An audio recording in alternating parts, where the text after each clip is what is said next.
to talk about what's going on all over the internet.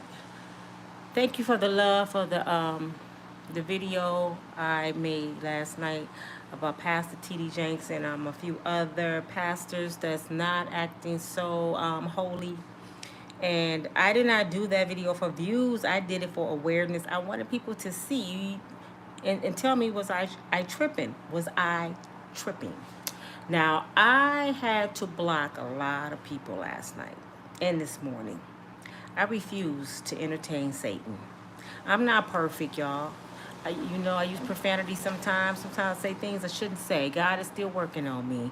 But I will not sit here and make excuses for men of the cloth to do the things they're doing, and I say it's okay. I'm not the one.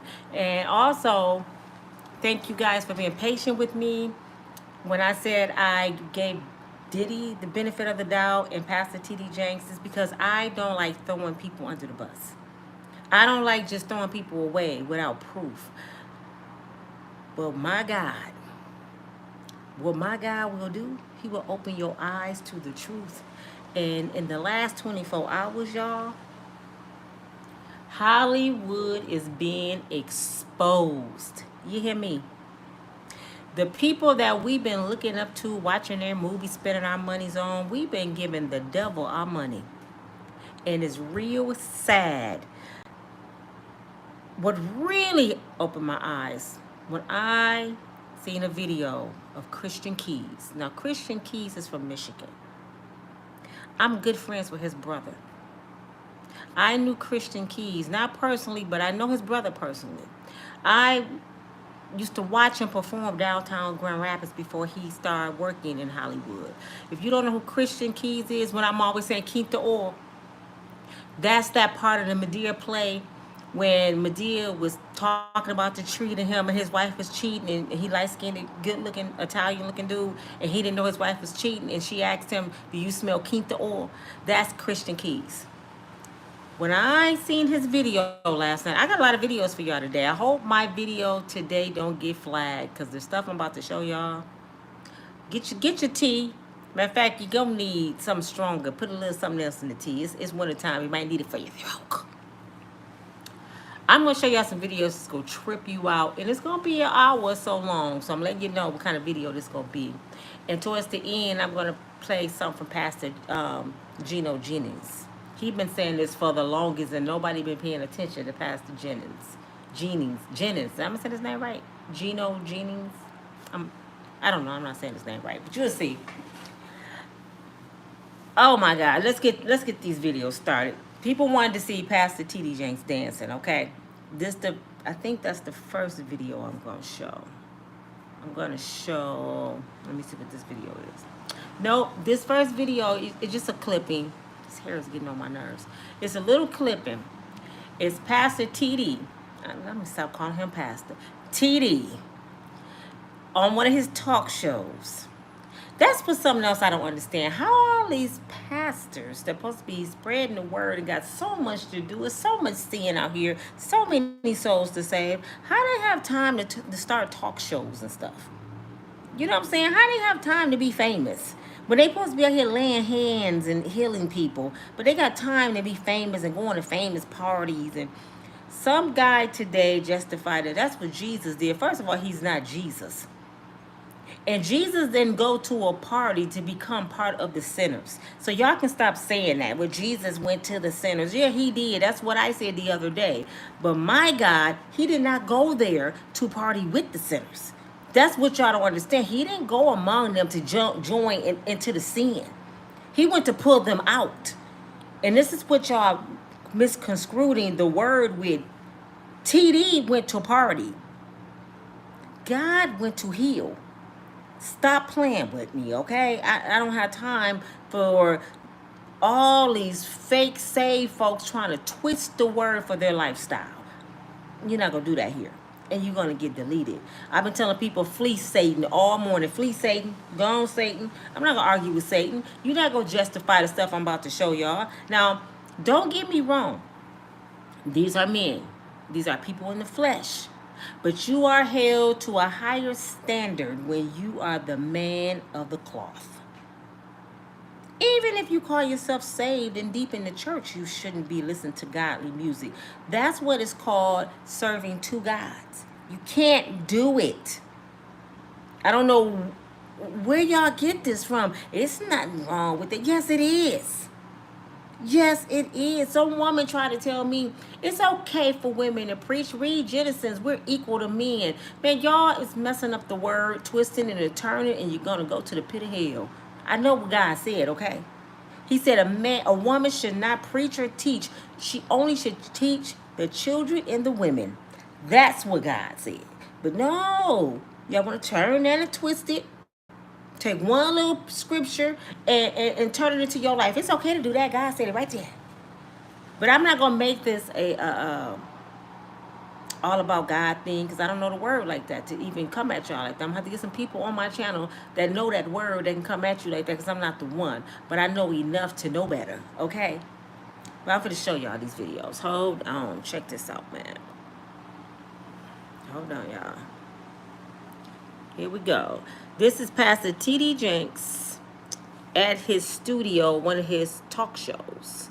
And he allowed the security guard to dance.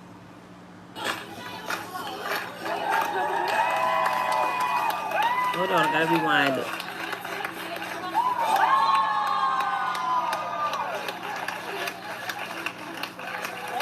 It'll play again in a minute.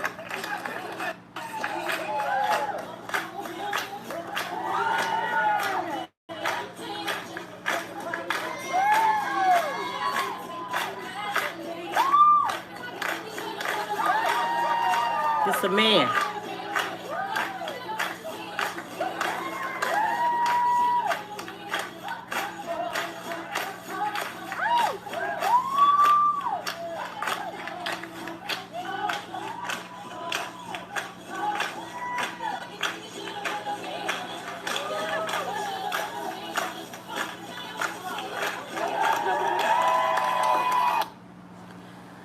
I'm not going to be able to play all these videos all the way through because it's playing music and I get flagged for that. But I show that because this is Pastor T.D. Jakes. This is his show. He's playing Beyonce. Beyonce is the same person that just redid Sister Sledge. I think she sampled their music and she said something about ripping pages out of the Bible, using it for a tampon. And he's playing her music on his show. Wow. Okay, check this out. Hold on, let me see what else I got for y'all. Okay, this is one of his videos of him dancing. I'm gonna have to silence the music, man. They gonna flag me. I just thought about that.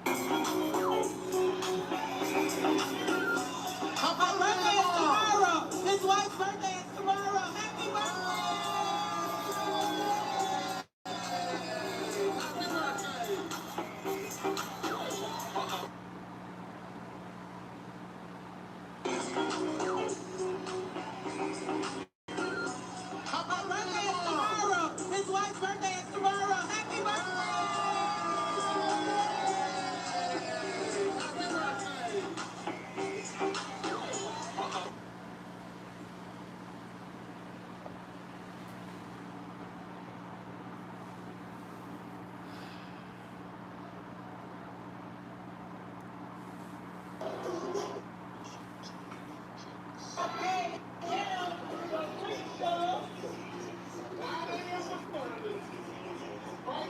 Hold on, y'all.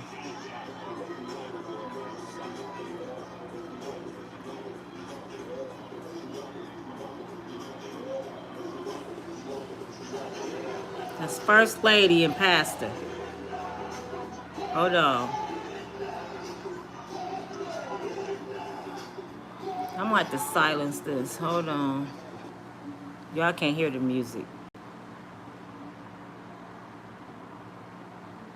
See, First Lady got on the long dress with the writing on it.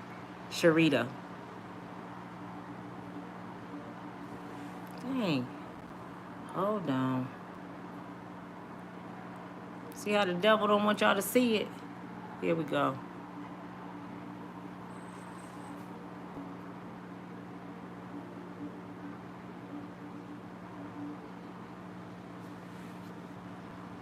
Let y'all hear for a second.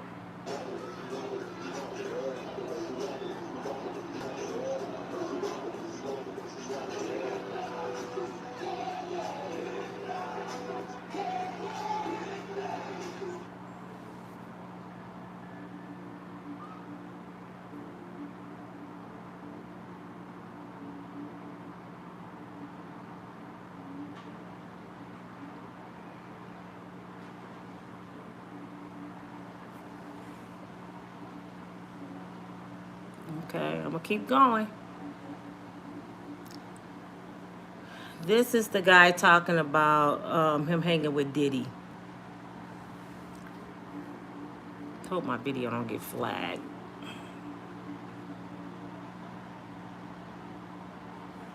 I don't know nothing about birthing a baby. I don't know nothing about nursing a child. You have to know what you don't know. Shut up being the teacher. Hold on, I'm getting videos mixed up here. Which one is this? Hold on.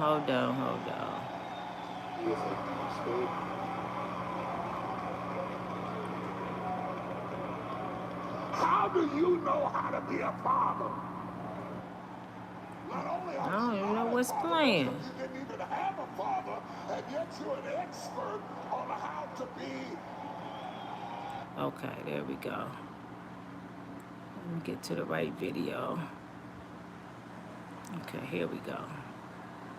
Preacher, word, faith, preacher, and someone who believes in modalism, a perversion of the Trinity. He believes that God exists in different manifestations as opposed to different persons. He doesn't believe in Orthodox view of the Trinity. I'm not crazy about the word persons. And this is, most people who know me know that that is really, my doctrinal statement is no different from yours except for the intention to manifest instead of persons, which you describe as modalists and I describe as fallen. The fact of the matter is, God has revealed himself in the person of the Father, in the person of the Son, and the person of the Spirit.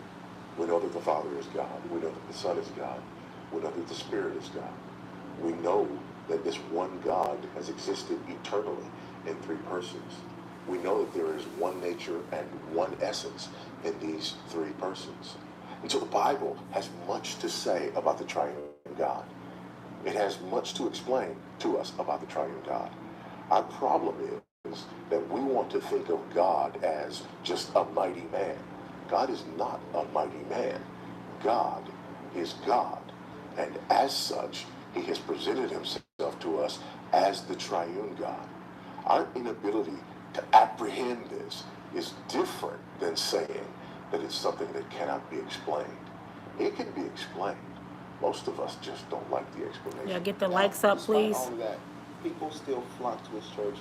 He has amassed a huge following, and this has caught the eye of a lot of celebrities. Celebrities in all across multiple industries love to talk about DJ, whether it be Oprah, radio host personalities, P. Diddy. In fact, T.D. Jakes was at P. Diddy's party.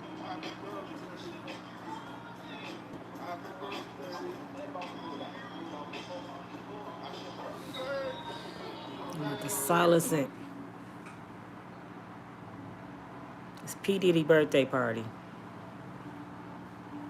Opportunities to hang out with unbelievers and to reach out to the lost, but not to just break bread and to fraternize with them, but to actually share the gospel with them, not to blend in, but to stand out.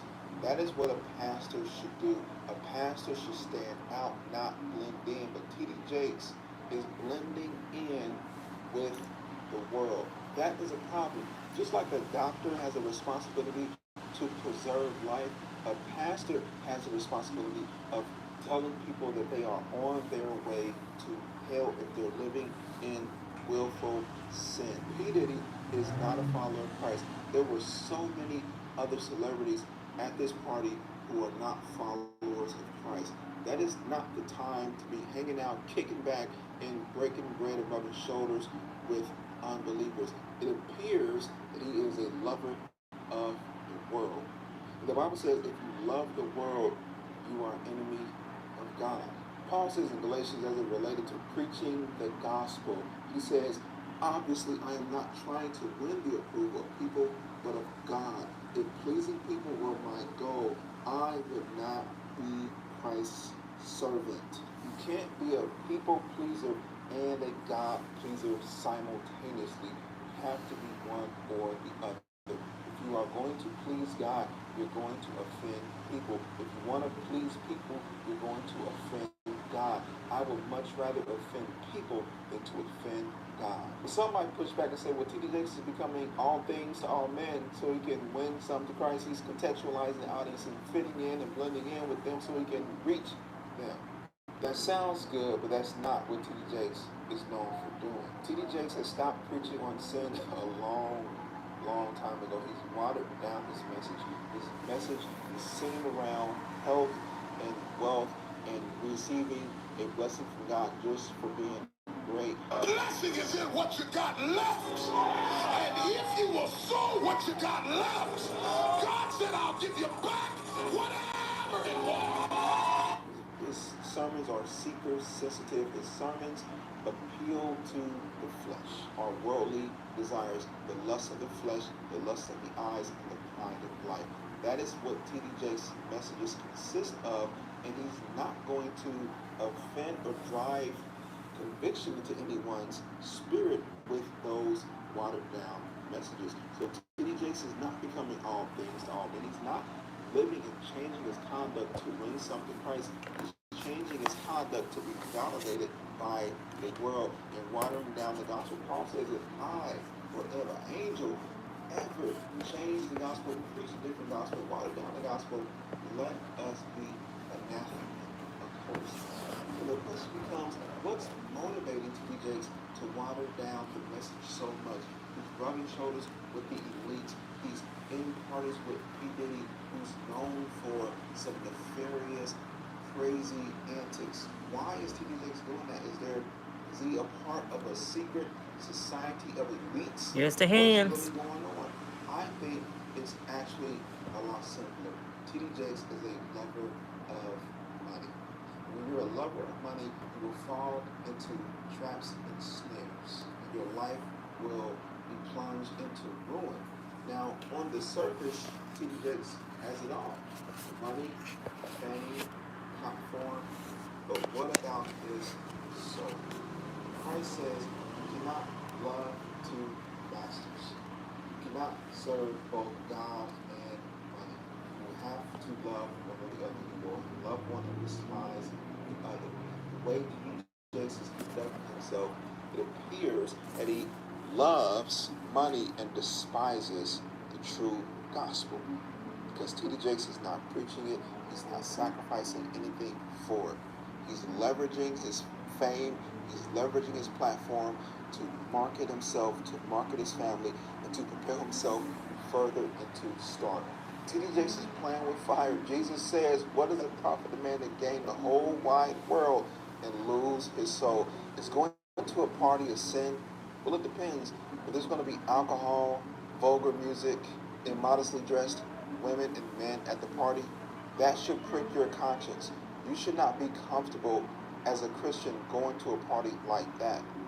You should not feel good about doing that. You should not be comfortable in an environment like that. And if you're not comfortable, if that convicts your conscience and you go against your conscience, you are in sin.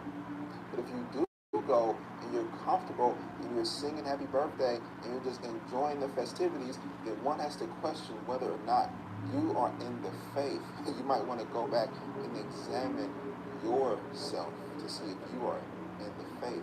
But if you think I'm being judgmental of T.D. Jakes, I suggest you watch this video right here.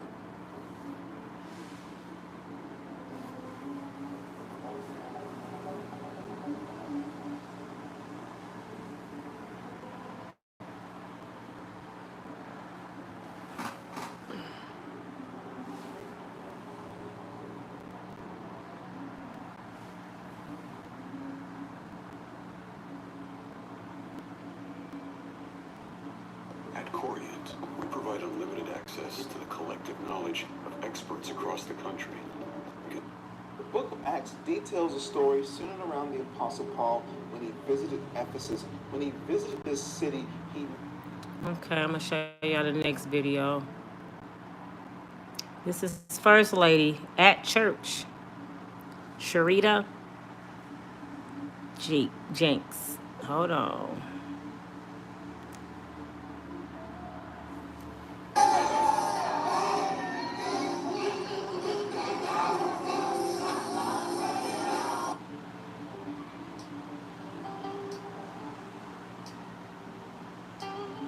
Hello and welcome to our channel.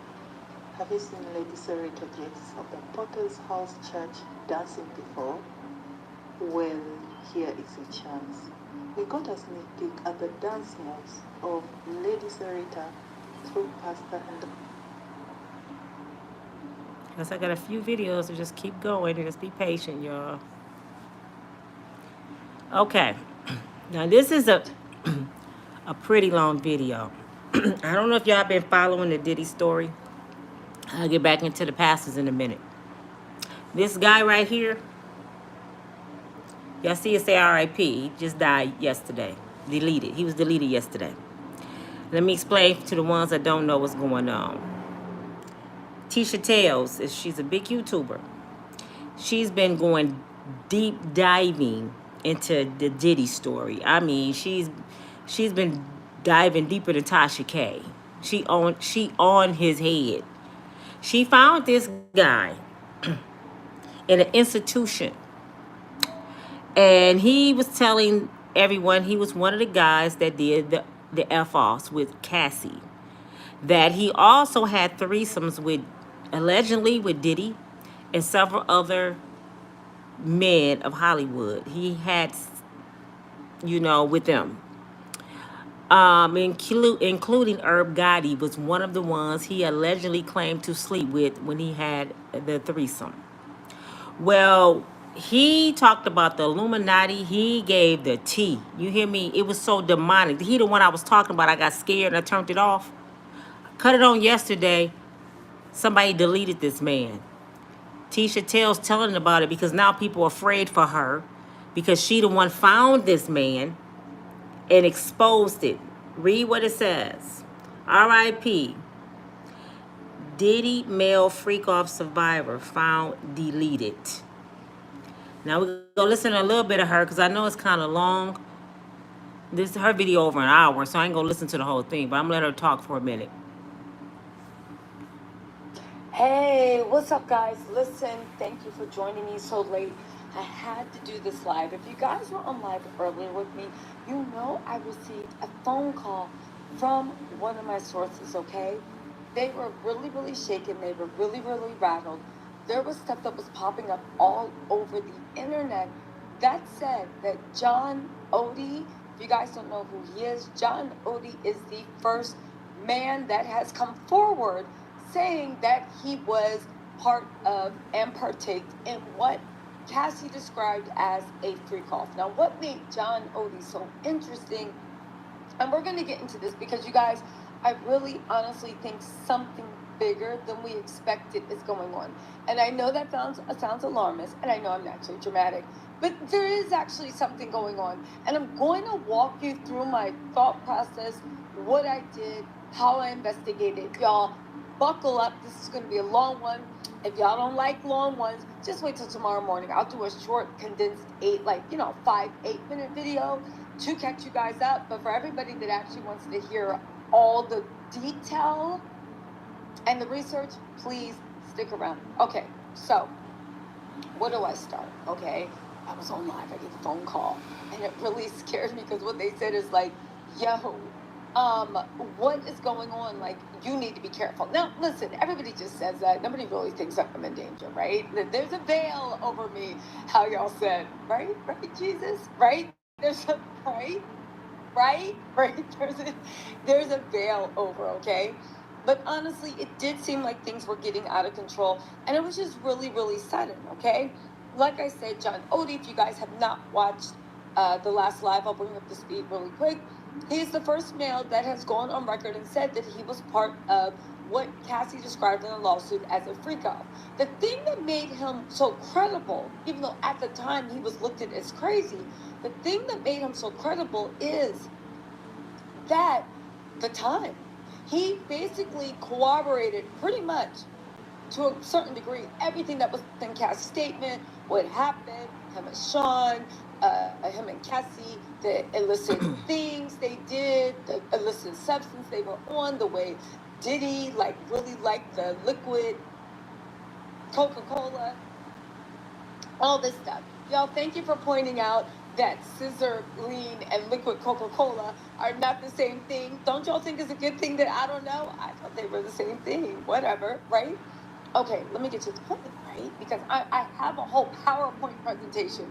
We getting into it. I've researched. We're getting into this, okay? So anyway, and again, even though some people just screen recorded what I showed and didn't bother to listen, it's like saying that he made these statements months before Cassie came out. It was not months.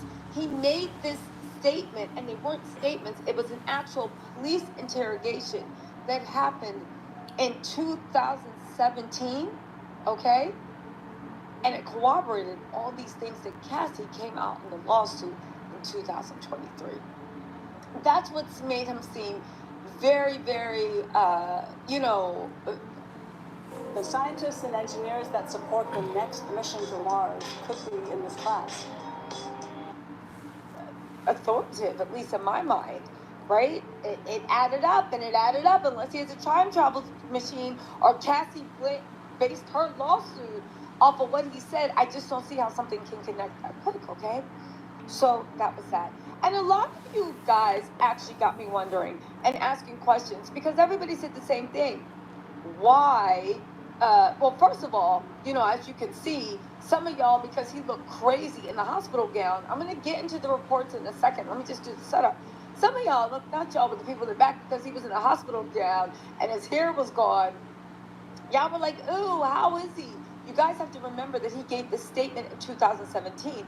Why was he talking to the police? Because he had walked into a trunk, the hotel, and just started, right? The interrogation was them trying to find out, was he working alone, why he did it. It was an actual film. And Slater had to do this. It's an actual filmed police interrogation, okay? A lot of people were like, this can't be true, even though it sounds right. Cassie in her lawsuit said that she likes BBC. What's going on? Get the likes up, people. He doesn't look like that. If you look on the screen, this is the before. That stuff took place, I think, between 2009 and 2013. That's when he was in his prime. Then something happened. He started losing his mind, pretty much. And that is how he looked in the interrogation room in 2017. Again, he had a hard paper route. A lot can happen. We're not part of the white fingernail polish brigade, but you know what it is. Okay. So is everybody called up? Also, the whole thing with Cassidy liking BBC, or not liking, but Diddy wanting her to do. I just want to point out to everybody, Cassie's witness, not even witness, but her statement, her complaint that she filed against Diddy, it's not all encompassing. I just want everybody to realize that what Cassie said in that complaint was the only thing she could prove, okay? This is what a good lawyer does. You don't bring up every instance of something happened, because if you bring it up, you'll look stupid. If they're just like, oh, well, do you have any proof? Do you have any proof? And then it turns into your word against theirs. You bring up instances that you can 100% prove. The instance of Diddy holding her friend, not Wale, that was something different. And Wale says it didn't happen, but holding Cassie's friend off of the 17th floor. That was a girlfriend. There is witnesses. She can say it. She brought it up because she knows it can be proven in court of law. Just like the white fingernails wrapped around the BBC, she brought it up because it can be proven in court. Most likely because the people involved were prepared to testify. The same with the incidents of abuse. That wasn't the only time. It might not have even been the worst time, but it was the time that you could 100% prove it. Okay, right? This video surfaced just a few days ago. I would like to say that, right? But the video surfaced a few days ago. He's been all over the blogs. He's been all over everywhere, okay? Why did this actually pop up? Hold on, let's go through the blogs. Let me walk Now this you how guys he through. used This to is look. super important. Yeah, see how he used to look? Jonathan Oddi obituary, lifelong resident, right? The tragic loss of Jonathan Oddi, a beloved resident of Doral, Florida, on December 15th, 2023, has left an emptiness, right? That is difficult to get by. Jonathan Oddi, right? This is other things that come up when you search. Police neutralize gunmen who fired shots at Trump fired shots inside Trump National Doral, Miami. Sorry, y'all. I'm trying to get this out. My adrenaline is flowing, right? You even go to YouTube. Just follow me on this. You go to YouTube. There are reports Jonathan Oddi obituary, Doral, Florida. Jonathan Oddi has died. You see pictures of car accidents. There's other stuff off of YouTube. Jonathan Oddi obituary, Doral, Florida. Jonathan Oddi Gailey, thank you. died. However, and this is the thing, when I started to say, what is going on? What is going on? Because here's the thing. I tried to confirm whether Jonathan Oddi had actually passed away. There's even obituaries in South African sites. If you guys don't know, he is from South Africa. He just became a U.S. citizen. I don't know. Well, before he shot up the corral, right? So, you know me. I tried to do as thorough research as I could. Things are about to get weird, guys, okay? But in a very... Listen, lock the doors if you're staying there yourself. Things are about to get weird, okay? So, Jonathan Oddi, when you click on one of the things that Jonathan Oddi's obituary, Doral, Florida, Jonathan Oddi has passed, this is what comes up when you actually click on the YouTube links. Watch. अफसोसनाक खबर जो निकल के सामने आ गई है, खबर कोई जाना चाहता है, बहुत ही बड़ी जानी मानी शख्सियत का जो है इंतकाल हो गया। सर कैसे हुआ, क्यों हुआ, किस टाइम हुआ? Yeah, you guys, hold on. Yeah, that's what I said. That's the first time when I was like, what is going on? Why are there all these links on YouTube saying this man passed away, and there's even this and that? But forget about that, because you're right, that could be hoax. But where are all these planted stories coming from that he passed away when we're actually trying to get some of the obituary? I came across this, right? Jonathan Oddi obituary, Doral, Florida. Resident Jonathan Oddi has died, and they go into how he passed away, okay? They're saying it's mysterious. It's unclear, okay? The more I start diving into sites, you start getting this. You know, the little system is heavily damaged by 2 viruses. Click on it. It's like, ain't nobody slow. Move on, right? However, Jonathan Oddi obituary, cause of death. Jacob Emanuel wrote about it December 15. Despite its theoretical nature, John Oddi's obituary received substantial attention following the Trump National Doral Miami event. Jonathan Oddi has recently achieved attention following a distressing incident at Trump Doral Miami. Okay, so here's the thing. I'm screenshotting this because it has been all over the internet. John Oddi gone, John Oddi gone, John Oddi gone. However, right? However, the thing that really kind of chilled me is the fact that when I tried to go to Doral, Florida's actual funeral homes, and also to the county state morgue site, I couldn't find any record of Jonathan Oddi dying, even though all these things said. And that's when it clicked in my head. We're about to go on a ride, you guys. And I did some research, and I want to know what you guys think, because it's concerning. That's when it clicked in my head. Either Jonathan Oddi actually has passed away, and it said in the obituaries that he was deleted, blah, blah, blah, blah, blah. It's unclear, blah, blah, blah.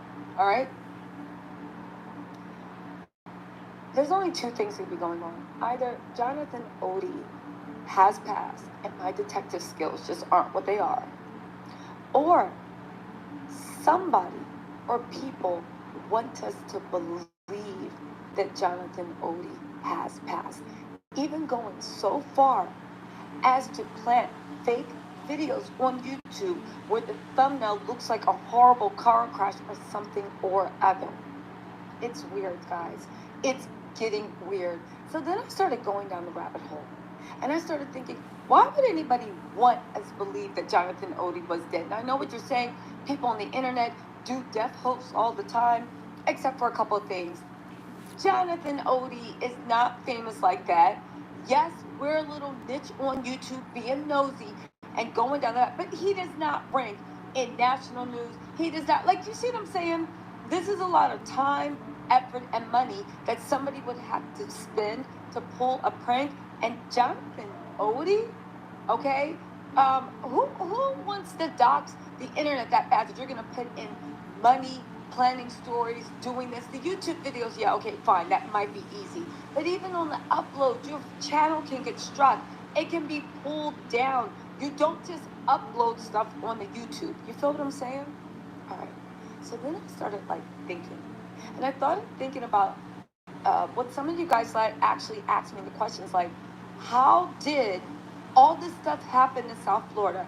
What Jonathan Oddi says, him being, him being arrested, him shooting up, but even more important than that, how did Diddy, which was a valid question, get away with this for so long, right? Because again, I listen to what you guys say. I read the comments, and that was a valid question that never quite sat right with me. Because I'm like, yeah, how did he get away with that? Hold that question in your head, because I think I found it out. And not speculation, but actual proof, okay? Now, here's where things get a little bit dark, okay? They say that Oddi was arrested soon after he was accused of sparking a fire. He walked into the Trump Plaza and started pow, pow, pow, right? And then he put a fire in the foyer. He was injured and he was charged with attempted murder. However, okay, as information about his financial transformation from a self-proclaimed low net worth to a sudden real estate purchasing binge becomes public, the story takes shape. It's not over. Okay, this is an actual report. This is from the obituaries. The fact that they keep doing this, okay? So I hit my sources up, okay? Some sources down in South Florida. Don't ask how I got them, but this is the whole thing, okay? They did confirm, because one of the obituaries turned up in a South African newspaper. But I remember thinking, why would he have an obituary in a South African newspaper where, yes, people did confirm he still has family back in South Africa, but he's been living in South Florida for a while. That should have been the first place. They confirmed to me, yes, he is from South Africa, but that obituary looks so sketchy. He became an American citizen, but his entire family lives in South Africa. That's when I said, okay, so my instincts are moving in the correct way. We're going. This is after the world and his paper route. This is before. This is what Diddy, allegedly, according to John Oddi, and maybe even Cassie, ordered, okay?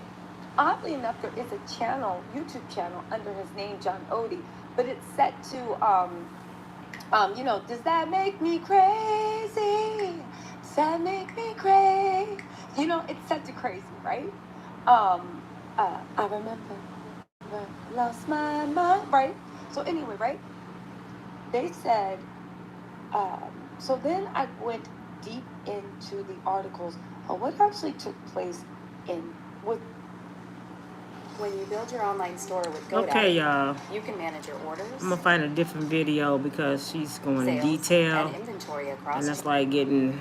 A lot of people don't know what she's talking about. But if you haven't been following the story, that guy is the one that said he was one of the ones that had the freak offs, f-offs with Diddy, and he ended up being deleted, and she was just trying to show us that she's been looking for his obituary.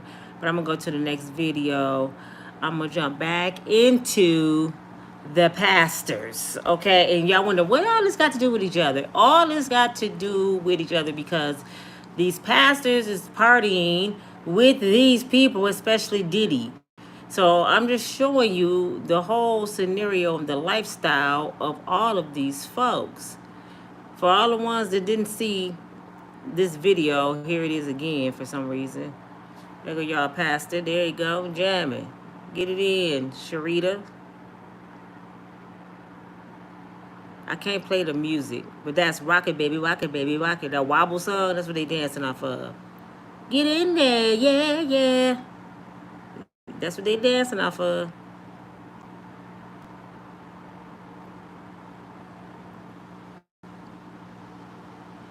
Okay, let me see what else I got for y'all. Oh, hold on, this is a good one. Man, oh man, oh man. I love this guy here. He's deep. He's talking about Deitrick Haddon. Do y'all know Pastor Deitrick Haddon? Pastor Deitrick Haddon is the pastor who cheated on his wife and divorced her and the kids and married a woman in the church. Got her pregnant and still was the pastor of the church and just broke his wife's heart and his congregation and think nothing of it. Well, this is his 50th birthday party and his new woman.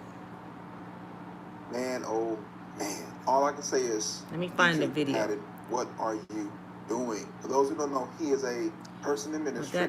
That ain't the right one. That's one of his videos. But hold on, let me find the right one. Let me find the right one. Here it is, y'all. Check this out. He is a pastor of a church. And it's being judged by church folk, y'all. Oh, Lord. He's got a little turned up at his 50th birthday party, and Deitrick's wife, the first lady, Dominique, was caught on camera throwing that booty into a circle and twerking all up on her man. Look at the first lady. Y'all, Deitrick Haddon was also posted a clip of him singing Uchi Wally Wally by Nas on stage, child. So now the congregation is big mad because they believe this is not how a man of the cloth should act. Well, Deitrick clapped back in the name of the Lord, and he said it's time for people to be free in God, and admonished his parishioners to find and admonished.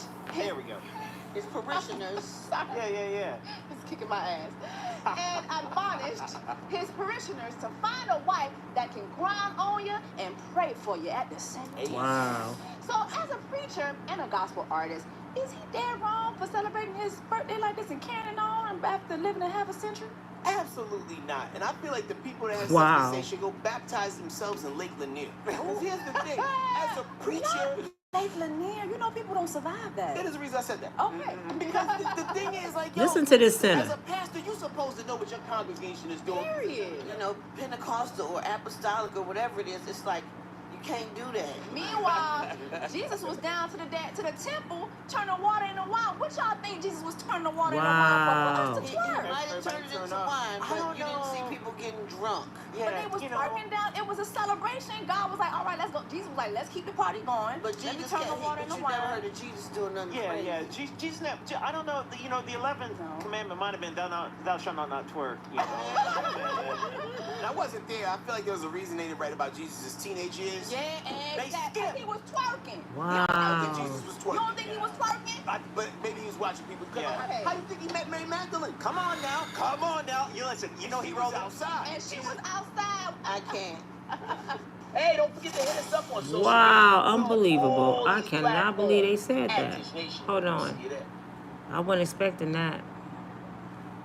Hold on, let me see what else I have for y'all. Hold on, there's so much, man. It's mind-blowing. Where is that? I done lost track of what I was doing. That one right there took me out the box. Here go Deitrick Haddon again. I'll say Good that. morning, sir. How are you Started today? on the show Christian LA. He claims to be a How you pastor, doing? but I can say today, I'm not as good as you. Look with amazing, full man. You look assurance, good. How are he you? is a disgraced pastor at this moment. He recently turned So 50 when you were What is here this thing and you were on doing? tour, I think with Johnny B. Williams, do you remember that tour? And that was, it may be longer than 12, 13 years, but it was used on tour with Johnny B. Williams. I think it was with Sammy too, Sammy Boko. Was he in that? Hold on, yeah. He was on the Dabo. Here we go. So, a big birthday bash. A lot of celebrities wished him a happy birthday, but that's not the issue. At his birthday bash, him and his wife decided to dance, but not just any type of dance. They decided to do a very sensual, sexual dance, twerking. Right, his wife twerked on him. Now the video is so egregious that I cannot show you guys on my channel. I will get flagged. The video might get taken down because it's that egregious. It's that bad.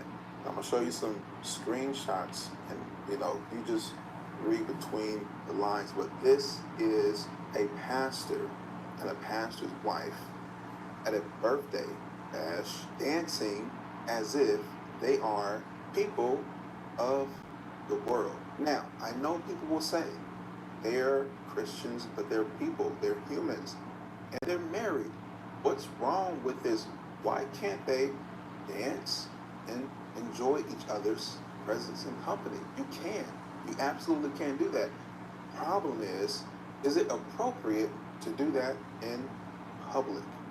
This is, I think, the issue where people get confused. The Bible says the marriage bed is undefiled. What happens in the privacy of a person's home, whether Christian or not Christian, but specifically Christian pastor, what happens in the privacy of your own home is between you and your wife, you and your spouse. But we have a responsibility as believers, pastors, Christians, to present ourselves in a way that brings honor and glory to Christ, not shame and dishonor. Okay, like I was saying, I don't know if you all heard of Deitrick Haddon. He's a pastor who left his wife and his children for that woman that he's dancing with, and she was a member of his church. He did a whole sermon about Jesus is not mad at him for doing that. I don't know. But let me show y'all boy. This is the video y'all need to see. Let me show y'all another dancing pastor singer thinking he's Cisco. So Acorns is I might have to mute the music. I don't know what it's going to do. Hold on. Here you go. He at church. Now I want you to look at this comment, right? Somebody had posted this comment. They said that, when he came out, he kind of just, the atmosphere was very uncomfortable. Now, here's the thing. My church will tell you, I love Kirk Franklin. Old Kirk Franklin, we play him almost every Sunday. Like when, the service is getting started, his old music was anointed. I mean, it was special. He definitely was he was that guy. But here's my issue that I have with the church. Just because you're that guy, or just because you've got a lot of fame, just because you've been a staple in Christianity for a long time, that doesn't mean that what you're doing in this moment is acceptable. And then people get upset, they get frustrated, right? When you speak out and you say something, and the reality is, you see it from my perspective when you've been doing it for so long. I've been in church for 30 years and I've got this platform. You notice how people are friends of this one and friends of that one. And so even if somebody's doing something wrong, when you have enough fame, when you have enough influence in Christianity, it's like you're not allowed to say anything. So he probably has a lot of men of God, right, that have equal, platform and status like him, but they're not going to say nothing to him. And then anybody who says anything like me making this video, right, then they do the gatekeeper thing, and, we're going to keep this guy out because he's running around, he's talking about Michael Todd. Okay, y'all, I hear that a lot of people want me to talk about Tyler Perry. That's the big subject, and I'm looking for the video. I just had it up with Christian Keys. Like I said, Christian Keys is the one that's from Medea Plays, and she was preaching to him about his wife cheating. And he's a light-skinned, good-looking one. He's from Michigan. He's from Flint. I know his brother very well. We're friends. And that touched my heart yesterday. It broke my heart to see him make that video yesterday. Man, oh, man, and he pretty much was in tears. What he's saying is, if I don't find the video, Here, let me see if this is another one of Pastor Haddon. Swear to the truth, nothing but the truth. Put my hands on the. Oh, there it is. Y'all can see it better. Pastor and First Lady.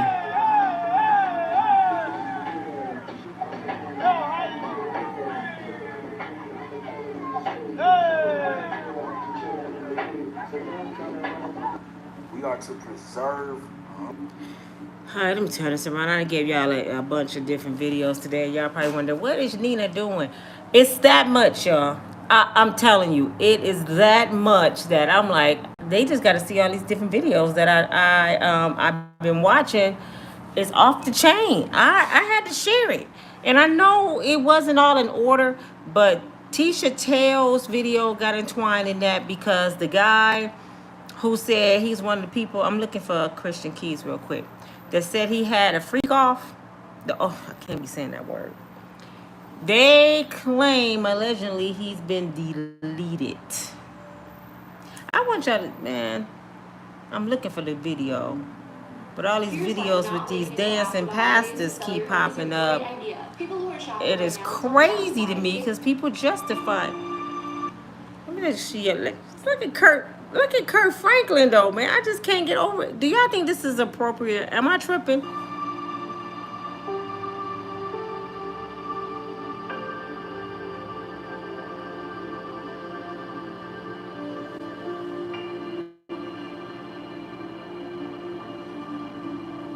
Is that okay for church? Is it me?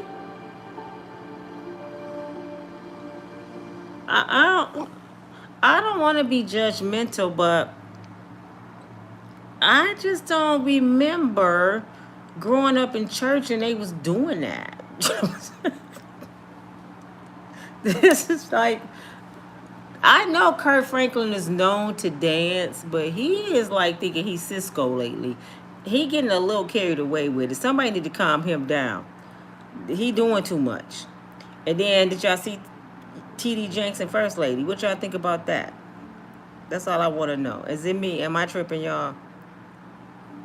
Hold on. I'm just, be patient for me. I'm looking for the video of Christian Keys. Because, oh my God, it's mind-boggling. What happened was, here it is. Here it is. I'm going to let y'all see this video. It's pretty long, so I might jump around. But last night, Christian Keys, the actor from the Tyler Perry plays, has come out and said several men, especially one, he's talking mainly about one man, and he was supposed today give us who it is. He said that every time he had a meeting with somebody in Hollywood, he would carry an electronic device to record them. He said that's how bad Hollywood is. You have to record every time you're alone with these men. That's sad. And he a grown man, cut up, muscular, and he had to carry a device to back and protect himself. Well, this particular person, y'all, he said several times has propositioned him for sex. He said this person offered him a car and $100,000 to just see him with his clothes off. I just want to look at you. So he was like, no. Then the same person, he claimed that's a billionaire. He said, this is a billionaire man. Now, he never said it was Tyler Perry. Everybody saying it is. We don't know yet. But he said this particular person has a distinguished voice, and we look up to him. I don't know who it is because I don't really look up to nobody. But I was trying to think, who is our big producers or actors that's a billionaire? And all I can come up with was Tyler Perry. You know, that's a producer, director in movies. And then I said, he better not be talking about Denzel Washington. And he better not be talking about Denzel. Because he said it's gonna shock everybody when we find out who tried to molest him. Okay, let me tell you what he said this person did. He said first this person told him that's a billionaire. He had at least 6 people, big time rappers, famous, that's on his payroll. And when he say payroll, he said he paid them 6 figures to bend over and touch their toes whenever he want them to, and he paid them 6 figures to do it. So we looking at all these gangster rappers running around here. Haven't y'all wondered why a lot of these people hurried up and made all that money? Why a lot of comedians, they rich now. And we watched Richard Pryor, Eddie Murphy, and all of them around here for years. Red Fox, they never hit that status. And all of a sudden we see people that's billionaires. You know, Oprah held that title for the longest. Now they're everywhere. Black billionaires. Y'all never wonder what they doing. They ain't that funny. His music ain't that good. And they're just coming out everywhere. This movie director, whoever he is, paying people to bend over. And let me tell you how bold he was. He gonna tell you in this video. This man was so bold that Christian got a little tipsy at a party, right? This is why they tell you don't go to the Hollywood parties. He was drinking Hennessy. He said he liked Hennessy and black women. That was so good to hear him say that. He said Hennessy and black women, that's how he get down. And he said he gonna be the only beard in his bed. He made this clear to this man. I'm the only beard up in my bed with a black woman and some Hennessy. I'm like, ooh, kink the oil, kink the oil, kink the oil. You made my day. Anyway, I think I lost my train of thought thinking about Christian Keys. Anyway, he fell asleep. The guy told him, it's okay, go in there and lay down. You know, you a little tipsy, go in there and lay down. He said, you sure I'm safe? He said, yeah, you good at my house. He go in there and lay down, y'all. Guess what happened? He wakes up to this man getting in the bed with him. Crawling in the bed with him. This billionaire, he's about to give it to us. So he jumps up and he said, what the hell is wrong with you? I just want to see you naked. I mean, this man was persistent, y'all.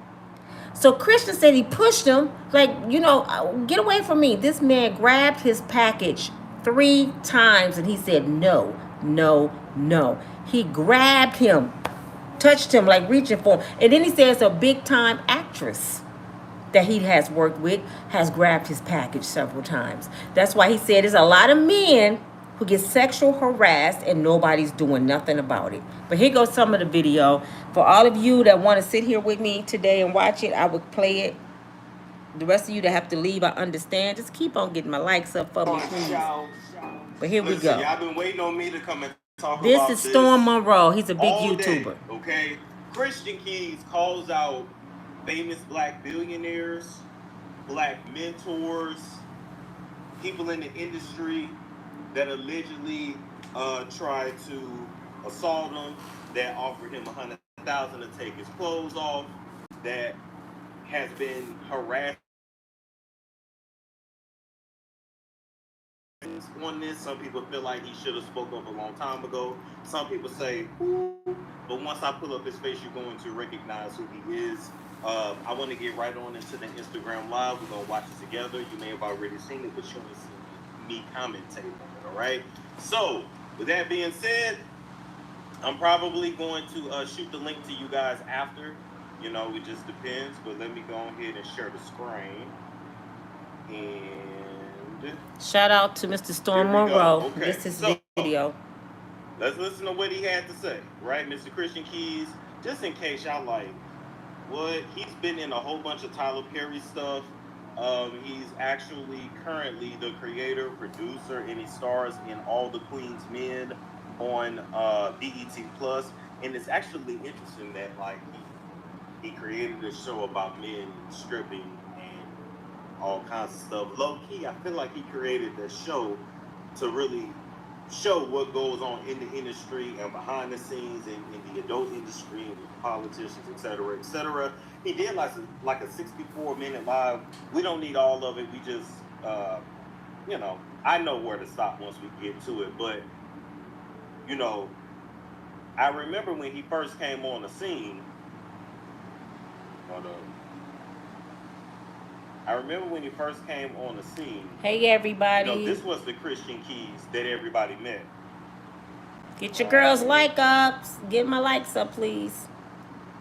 This is a good video. Get y'all some popcorn. Right here. He played Sonny. Y'all remember? Miss Lorraine, keep the oil. He played Sonny. And remember, Cassie David was, oh, Lord. She saw that cross. She said, oh, Lord. I'm having a few thoughts about that cross. And Madea goes to jail in 2005. 2005 is it. That's all I'm going to say. 2005. That's 2005. All right? It's always interesting how actors can get like stereotyped, like based upon their tattoos. Because I thought they covered your tattoos in the industry. Well, it don't look like I'm going in the industry. But even if I did, I guess I would be known for having 2 sleeves and shit. I guess. He Puerto Rican? No, he's half black and half white. And he got adopted. So okay, let's go to it here. And put me down here and we're gonna play it.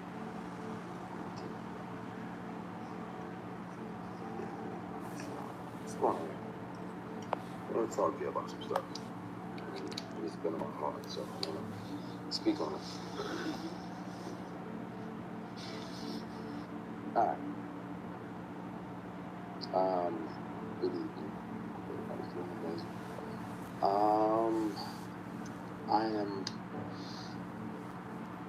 I've been speaking to my brother about making a declaration of my experience. What I experienced with certain powers that be that were moving inappropriately. And I really, like, it's in my bone to discuss that, because thankfully God built me the way that He built me, but I'm not sure, based on this person's claims and brags, he's literally got, at the same time this person was sexually harassing me for years. Welcome, Christina. Somebody commented that he looks stressed out. He does. He looks like this has been weighing on his heart for a very, very long time. Sure does. I'm just saying, but let's keep listening. He's claiming, that he had multiple young black men on the payroll, and he just had to show up. When he requested them to be there. And he said this person, if everybody that might, I don't know why I'm getting hit. What?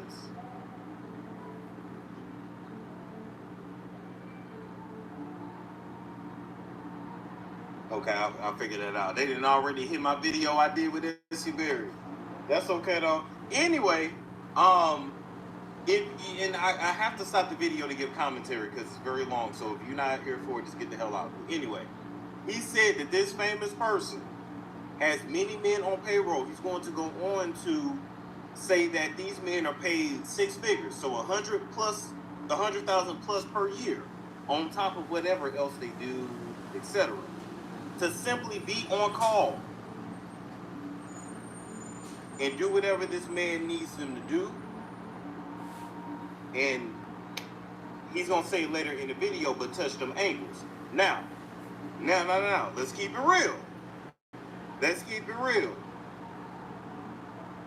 Everybody was like, some people were like, oh my God, it's Tyler Perry. And some people were like, well, don't assume that it's Tyler Perry. It's not fair to assume that it's Tyler Perry. It's not about whether it's fair or not. It's about the fact that he is very connected with Tyler Perry. He's done a lot of He's talking low. I'm sorry, guys. So if he was coming out to expose somebody, which it looks like he is, and it was not Tyler Perry, I feel like he would have or should have made that very clear in this video. That's common sense. So I'm not going to take Tyler Perry off the table just because they work together on all the Queens Men. We don't know. We don't really know what goes on behind the fucking scene. Tyler Perry does Tyler Perry own BET Plus? Let me know. Just let me know. But I looked up because I said, well, I feel like Tyler has a type. We're going to keep it real. First off, it's messed up, but whenever you look at Tyler's face, you can't see nothing but Medina. You can't see nothing but Medea, right? Just can't help it, right?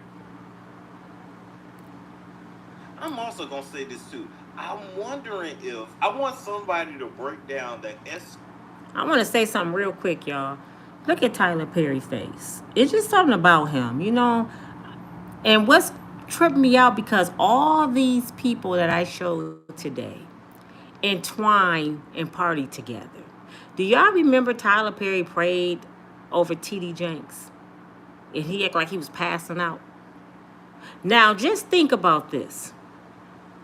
When Christian Keys come out tonight, because he's supposed to reveal who this billionaire is that paid these young men 6 figures a year to drop it, bend over, touch your toes, and offered him money to do the same thing. Just say if he come out and say it's Tyler Perry, how you think T.D. Jakes gonna look when he said this is a man of God? This stuff is getting real wicked, and you know what I love about God? He will reveal your dirt, though nothing go unseen. It's the day of truth. Let's keep it going. Esoteric or the spiritual proof that, like, some people look gay, if that makes sense. I know they're gonna say the same thing about me, but I don't give a fuck. Like, when I look at Tyler's face, maybe it's a spirit, I don't know. But I just wouldn't ever believe that he was with women. Do you understand what I'm saying? He's following Tyler Perry Studios. That don't mean nothing either. Because everybody knows as soon as we start unfollowing people, the blogs start going off. So sometimes they'll keep following each other just because. Is it an energy that I'm reading? Do you understand what I'm saying? I don't know if it's in the eyes, but I feel like some people you can look at and just see like, or see like maybe they were meant to be gay, or maybe this some past life type shit. I don't know. It's a spirit. Okay, got it. Okay, got it. Anyway, so that's Tyler. So look at some of the men that have co-starred in his productions over the years. You got Shamar Moore.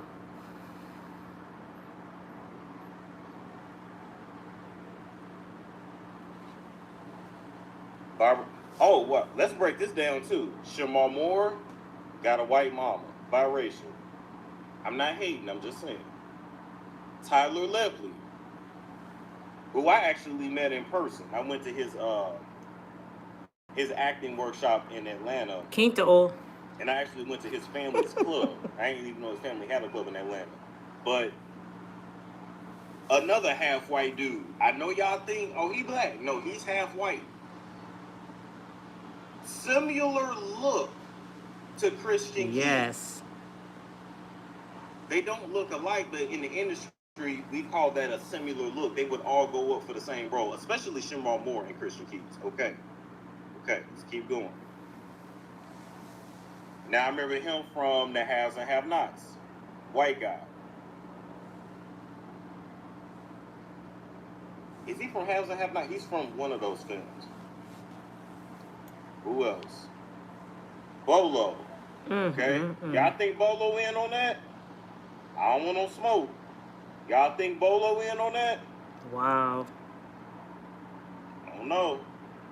But we already know what world Bolo come from anyway. Oh, I'm sorry, he's going by Michael now. My bad, he's going by Michael. Adam Rodriguez.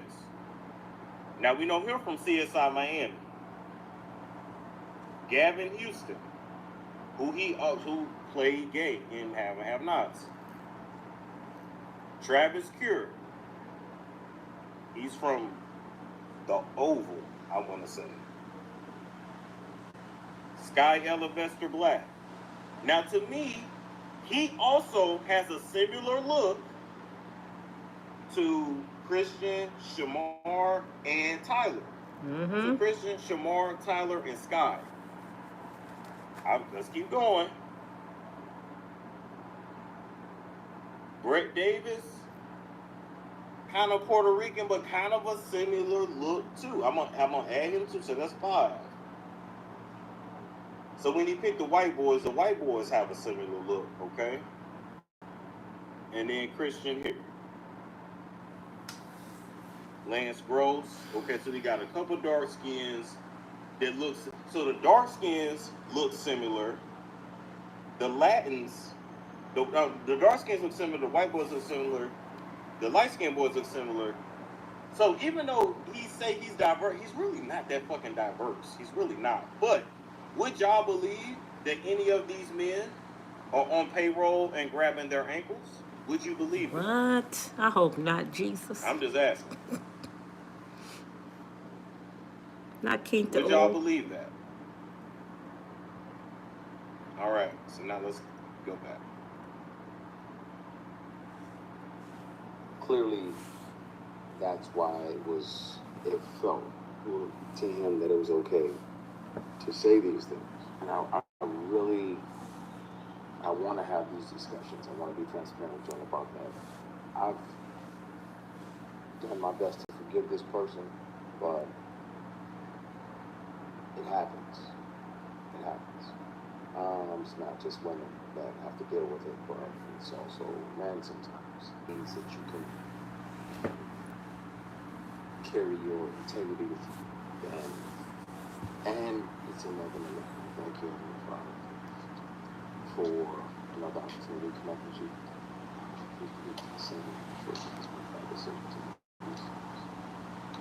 Yeah, such and such is amazing, and he does this and he does that. Yeah, but he also does this and that.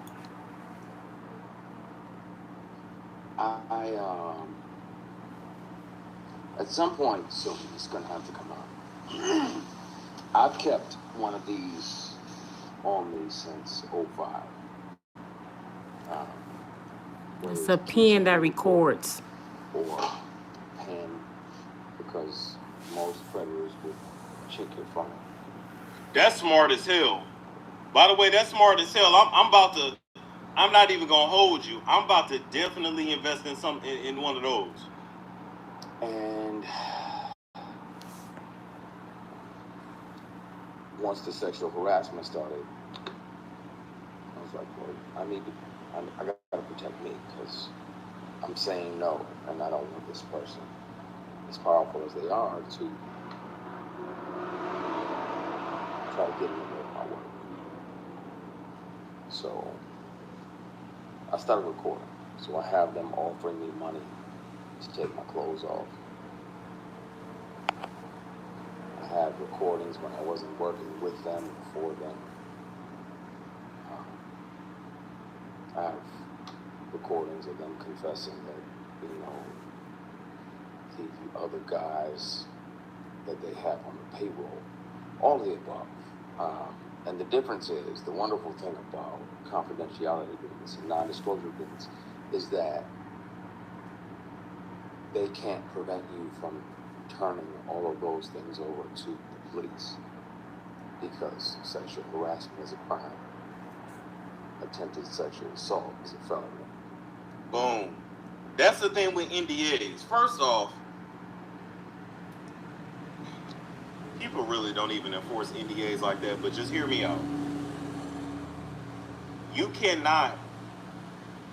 An NDA cannot legally cover illegal activity. So if someone commits a crime and you witness it, you are able to talk about it, because the NDA, that don't mean ish. I don't care if you sign something that say I would never speak on anything that I've ever seen you do. They kill somebody, they R-word somebody, they kidnap somebody, any kind of crime, you can talk about it. So let's just make that clear.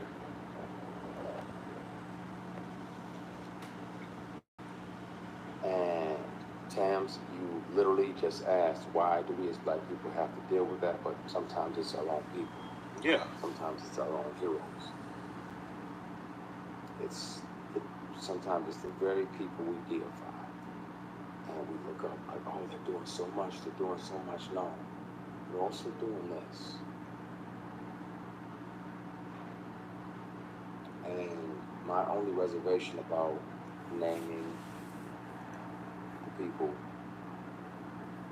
there was the lectures along the way, like, hey, you read for this, that, and the other.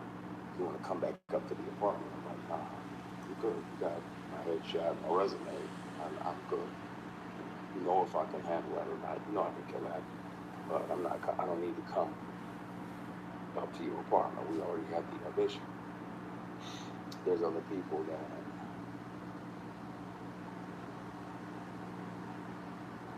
I want to say everything, and my brother is like, nah, not yet.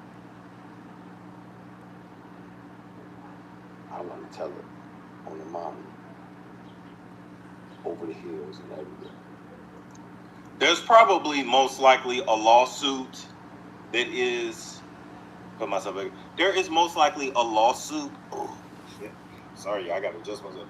A lawsuit that is either about to be filed or has been filed, or a documentary that's being made. And this was kind of a, this was a Cassie move. Like, we already got the evidence, and best believe right now, if anything happens to Christian, we already gonna know what's up. Best believe all the recordings, any emails, any text messages, any phone calls, any voicemails, any paperwork. He has more than one copy. Christian has a copy. He's gonna mention his brother a lot in this video. His brother has a copy. There are multiple hard drives. So even if y'all try to get rid of him, it's not gonna be worth it. At this point, whoever is the main culprit,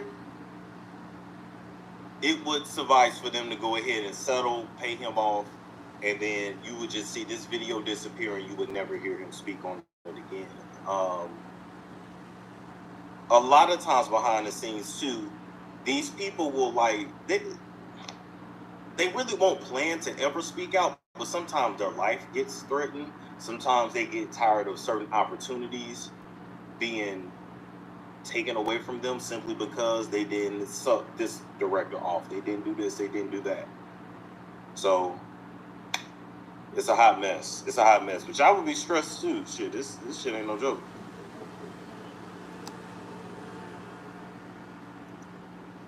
I want to speak on it. And the good news is, Yes, Miss Lorraine. Keep the oil. Believe me. Hopefully they would, but even if they don't, they can hear this person. Since sexual harassment started, I've carried many recorder devices, chains, pens, thumb drives with a charged battery that get 6, 7, 8 hours, all the above. So I have the conversations. I really want to air that shit out because it bothers me when I'm alone at night. Like, man, the world is celebrating this person and they don't even know the shady and predatory way in which this person moves, and the way that predators resent the prey that gets away. So when you don't say yes, when you don't say okay, I'll acquiesce and sign up and literally and figuratively play ball. So we're not doing that. They resent you. Hey y'all, real quick, someone just said something I wanted to bring to everybody's attention. Yes, Christian is not asking for money. This is what I respect. He is so distraught. Look at his face. He feel violated. He want this person to pay and go to prison and taken out of Hollywood because he has been doing this to a lot of men. Cassie wanted money, so that was the difference between them two. Christian has let the statute of limitation pass. He can't even get the money. So what he's doing now for everybody that's naysayers, they've been all over the internet, he chasing money. No, he don't want money. And like I said, I personally know Christian Keys. I'm sorry, y'all. I know Christian Keys' brother. He's a good friend of mine. We talk often. And when he keep referring to his brother, that's my guy. And he's not going to lead him wrong. So he's going to listen to his brother. Okay? And I know he's going to lead him the right way. So if Christian don't tell us who it is, it's because his family don't want that out there. Don't blame him. But he's really looking for his brother to help him through this situation. And these are some good people, man. I know them personally.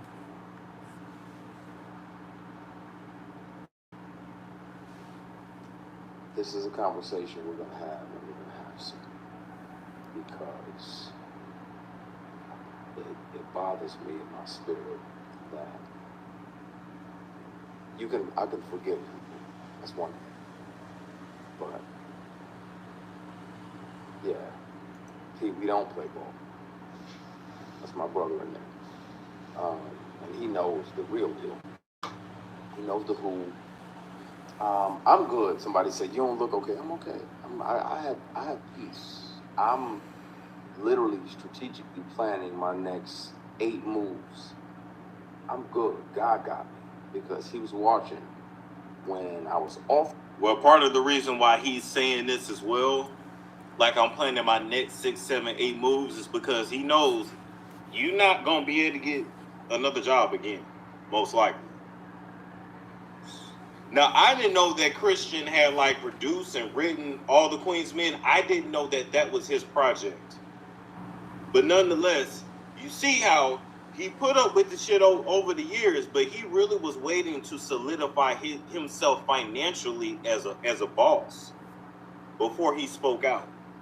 That's what I think it really is. I know people like, well, no, you need to expose it right away. You need to expose it right when it happens. And I hear what you're saying. However, these people still want a career. They still need to be able to pay their bills. Right. So I think he's making sure that he's good. Has made sure that he's good. Building a case, yes. And then now he'll be able to really do whatever he wants. For these opportunities. And I didn't say yes. Also, people, it's 2023. If you want to produce something, you got a fucking iPhone and you an aspiring actor and director, get your fucking iPhone and shoot your shit. That's you right. Ain't got to wait on nobody to do shit. Just do it your damn self. Tell them, Storm. I didn't sell my soul or my ass. Ooh, excuse my French, y'all. So I know some of y'all, hopefully y'all have no kids around, but I didn't sell nothing for success. It's like, nah, that's not what I want. You know, I ain't into that. I ain't into dudes. I got an only beard in the bed policy. Mine is the only beard in the bed. We ain't doing nothing. I don't get out like that. And these people kept on for years. Sexual harassment is a crime. Attempted sexual assault is a felony. And where I'm at now is that in the middle of the night, I think about if I'm brave enough to name a person. I'll take a polygraph live. I'll take 5 polygraphs live. And I'll pass all of them because it's the truth. This person is a predator, and he's one of several. And it's just shame. But I think it's time.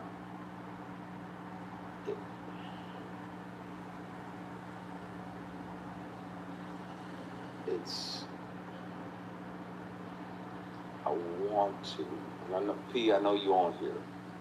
I want to say everything now. And I have proof. It's not like I'm just making false accusations. I intentionally let the statute of limitations expire.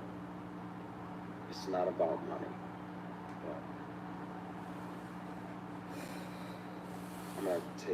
I'm gonna have to take the receipts, the recordings down to the police department and let them hear this individual. I wasn't working for him. And the month and the year that he showed up to my apartment and offered me $100 grand to take my clothes off. He said, I don't even need to touch you. I just want to see you take it. Now, what's y'all thoughts on that? Wow. What is y'all thoughts on that? Imagine somebody you work for, your boss, shows up at your door, your apartment, unannounced.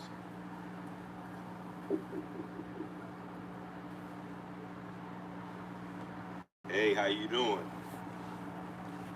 Listen, I I don't know any other way to tell you this, but I would give you $100,000 for you to take all your clothes off. I don't even have to touch you. I just want to see you naked. What? What? What? If that ain't grooming, I don't know what is. No, first off, a lot of niggas would do it. Let's keep it real. Or we gonna keep it real, or we gonna keep it real. Sure a lot will. of men would do it. And yes, it would be recorded. They don't do nothing in the industry without recording. $100,000 just to get butt naked? When you do that anyway for free, then what's next? They would take off their clothes on site. Now, you know, he said some other shit with it, right? He said, you know, you so beautiful, you fine as fuck. It was a lot more to that than what Christian is saying.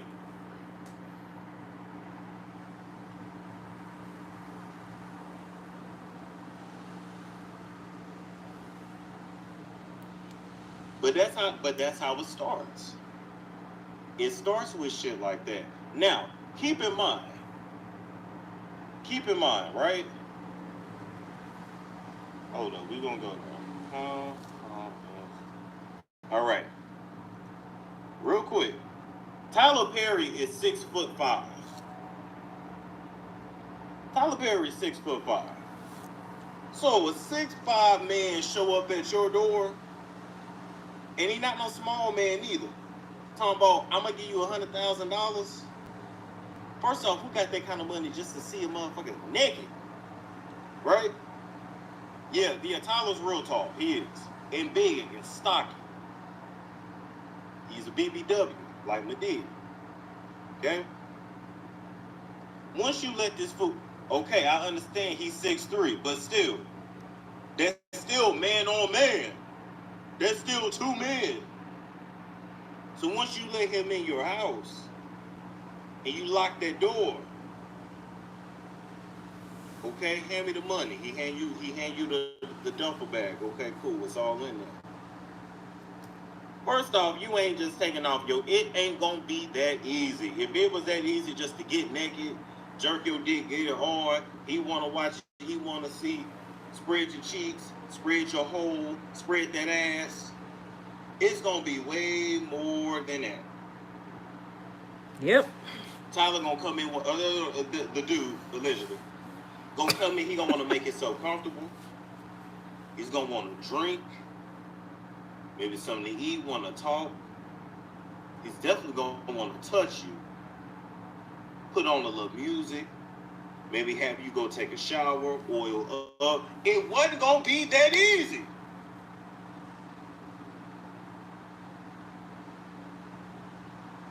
Twerk for me. You gonna be in a feminine position. Believe that. You ain't just on some flexing your chest type shit. You ain't on no bodybuilding. Also, that's a little homoerotic too, even bodybuilding and stuff. But you ain't on no bodybuilding, they call it posing. You ain't just posing. This ain't gonna be just body worship, where he's just literally looking at your body. No, he gonna touch. You gonna feel that breath on your neck. You gonna feel that beard on the nape of your neck. He's gonna slap that ass. Hold on, y'all. I have to do something. If it's glitch for a minute, I have to do something real quick. It's gonna be, cause a lot of, see, I say the shit, I say the quiet part out loud. Like, this is what it is. Y'all need to know. Like, let's stop acting like fat meat ain't greasy. Come on now. Just because y'all don't want to, just because you find this man attractive and you don't want to imagine him in that kind of position, this is the industry and this is how you get on. If you want to be A-list, if you want certain roles. This shit ain't about talent. How many talented people do you know that where you like, damn, why they wasn't bigger? Because they wasn't grabbing their ankles. Wow. Because they didn't go take certain meetings.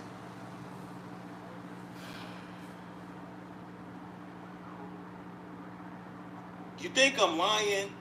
Talk to women that have been strippers. What happens when you go in the champagne room or the VIP room? Don't get me wrong, you got some customers that just like to throw them hundreds on you, and they just want your conversation. They just want some companionship. They don't even want to touch you. That is a thing when you engage in sex work. Because there's a lot of lonely people out here, and there's a lot of lonely people out here with plenty of money to spend. So they just want to talk. Okay, that's cool. That's easy. But then, you got the motherfuckers that I give you 5K, I give you 10K, I give you 20, I give you 30, I give you 40, I give you 50, I give you 80, I give you 100. You think it's just going to be easy to make that kind of money? It's not. Let me go even further. This is why STDs, especially in the industry, is so rampant. But even within like rich and influential people, they be STD ridden, right?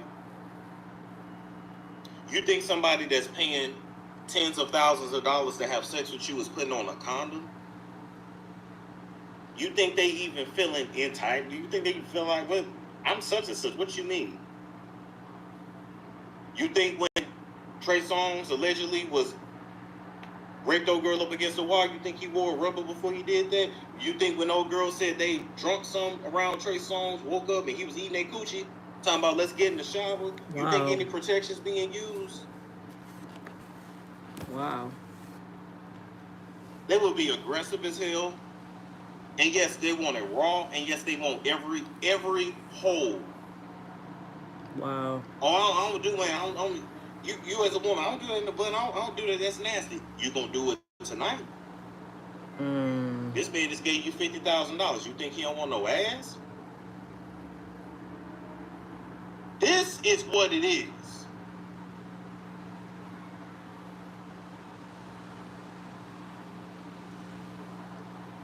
I decline. Because again, cynical. And yes, I used to be. Yeah. I told you I can write. I might get back into writing my erotic novels because that was good. I wrote that shit. That was good. I'll take it along with it. But being that I wasn't working with him and we were in my apartment, he had visited my apartment to offer me a job of this fall because the lead of this particular project was going to do something else, so he needed another lead. I recorded because I didn't trust him, and I had told him over and over, and he still always tried shit. Just tried shit. So if people don't believe that they can hear him in his voice, I have always kept something on me. Always. Even if my phone is off. Something else is, if I'm around somebody that has tried to sexually harass me, pressure me, intimidate me into some nonsense, I've always kept something on me. So I can protect myself, because if they're that powerful and they feel that entitled, then they can also try to get in the way of your work. I want to speak on it. I also want to keep making great things and creating jobs and opportunities.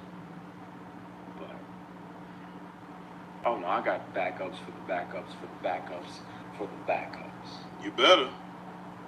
I've watched way too many Jason Bourne movies not to have 15 backups.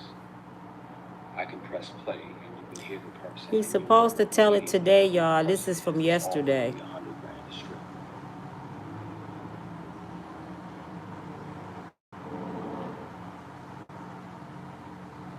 You'll know right away, and it'll break your heart. It ain't gonna break my heart. I don't give a Say damn. one person's name, but I can and I will. I don't mind doing a polygraph of 3 or 5 on live TV, and I'll pass all of them because it's the truth. This industry is something else. It's wonderful, and we get to chase our dreams, and we get to live other lives. I get to be a judge or an FBI agent. I get to be a girl's dad. Right. Make it make sense.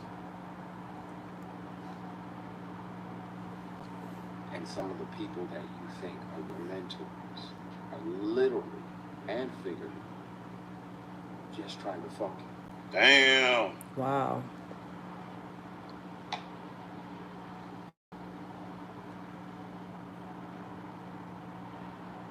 I have documentation from the dealership for a car that they tried to buy as an apology for offering me $100,000 this trip. It's time. I really. Now let's not go past that so fast. Let's not go past that so fast. He said, after this person offered him $100K to strip, showed up at his house, unannounced, you my boss, $100K, take your clothes off. I just want to see you naked. I don't even have to touch you, right? Christian declines. I'm sure other words were said. I'm sure there was pressure. That's what it was. That's what it was. Later on, as an apology, this person's wanting to buy him a car.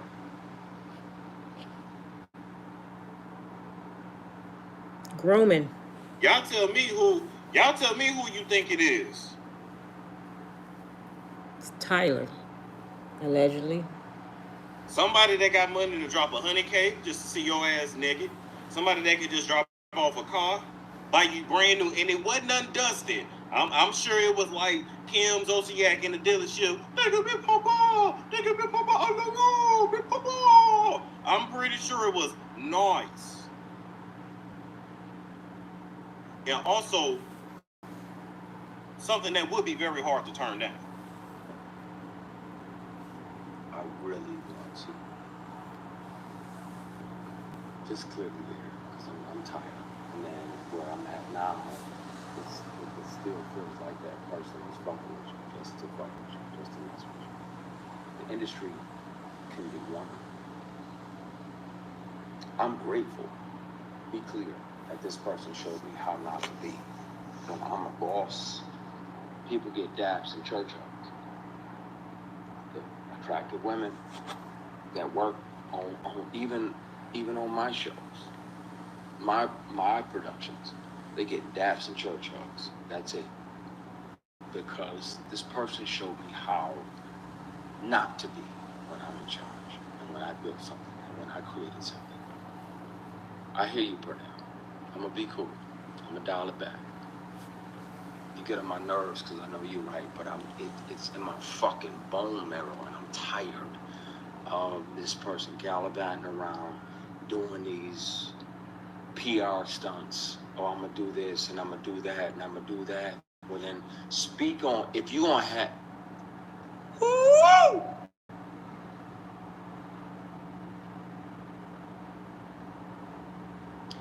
We're gonna have a conversation, y'all, really soon. Really, really soon. Now, thinking of that made me think of this. Remember when Tyler Perry sued?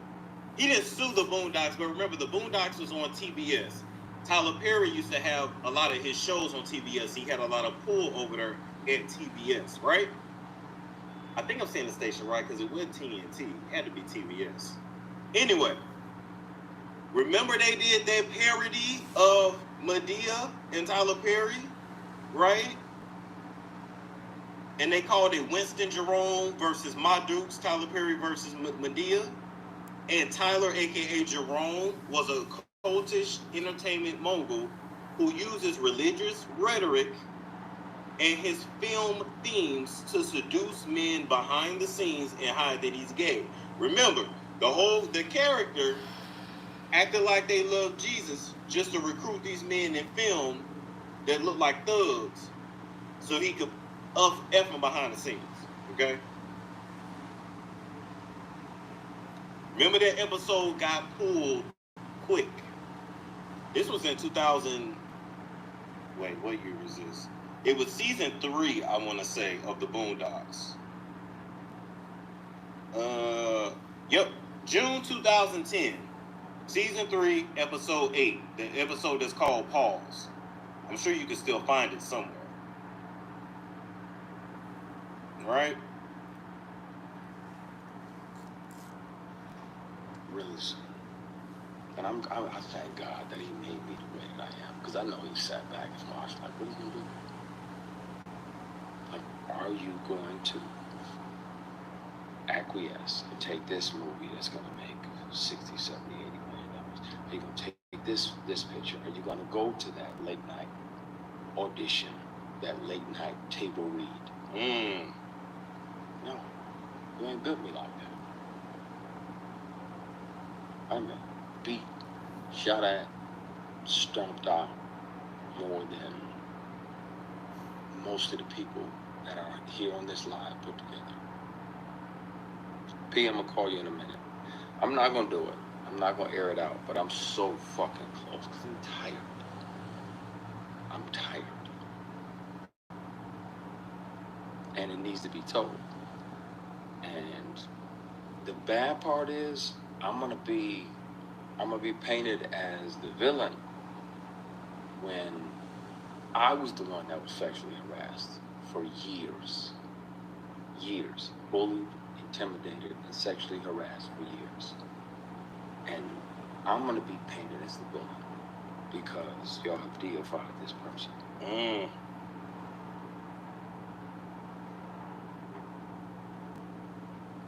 And then if a person tells you over and over, first of all, in general, you have no right to touch anybody. None. Now, that's why I'm careful. Like when I do my shows and everything, you know, it says church hugs. I put the veils on and I kiss people on the hair up here. Nothing sexual, nothing weird, nothing crazy. And I'm trusting that, you know, the fans will receive that out of a place of love and connection. But you are not allowed to touch somebody without their permission.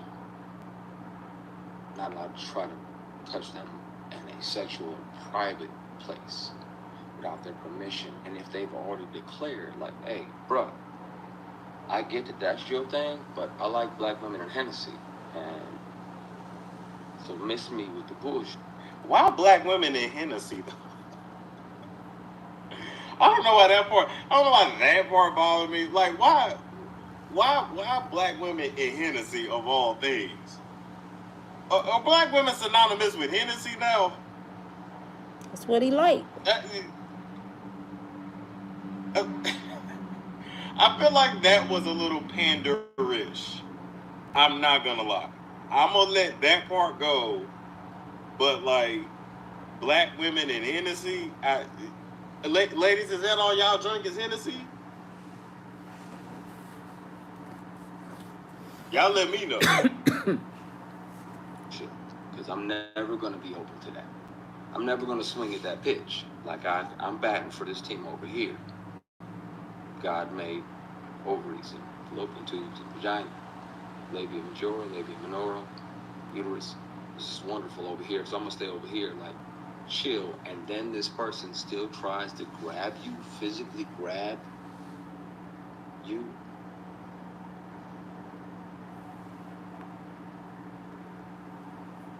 Cassie speaking out has reminded me about not... Right, I said, hello, health class. Hello, health class. And speaking of that, too, like, I'm not, listen, like, men like what they like, right? But if a woman's able to please you with her mouth and, of course, her vagina as well. We use real terms over here. All this private, it's a vagina. Right? Why do the men be wanting to put it in y'all butt so bad? I'm just asking a real question here. Why is it so important for a man? Like, why? And there's more and more men now that are into ass play. I mean, straight men that are into ass play. And I'm just asking why. Because the woman got a mouth, The woman has a vagina. And I feel like between those two, that technically handle everything you need. So is it just because the butt is tighter? Because I didn't think women really got anything out of anal. I thought y'all was doing that really for the men. Control? Do they just like to see y'all scream and squeal? Dominance? Is that what it is? This is a lot of work. You know, I don't get it. You can't get pregnant. Oh, that's what it is. Sexual desires. I'm just asking. Like, you got, you know, I'm just saying. And I just, you know, I know gay men would tell me different, but I still just feel like that's an exit only. But then they say, but your prostate is in your butt. But I just feel like it's exit only. I don't know. Maybe I'm tripping.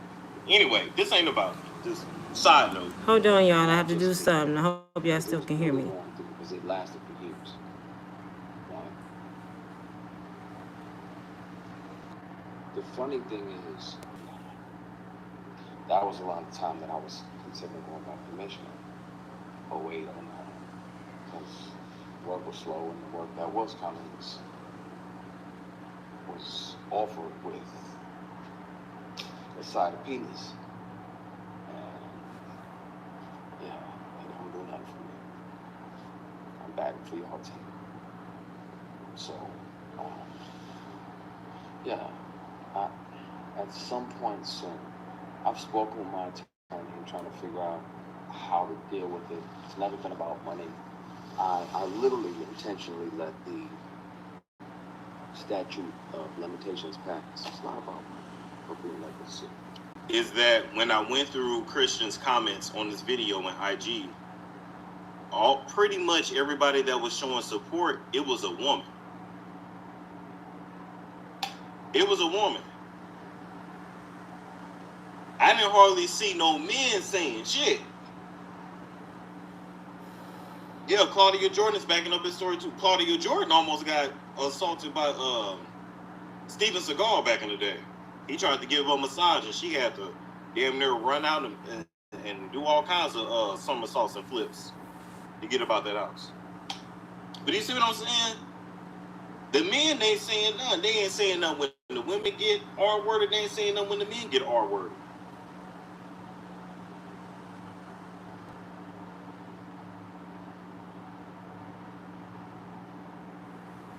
It's crazy. It's wild. But it's women that's backing him up.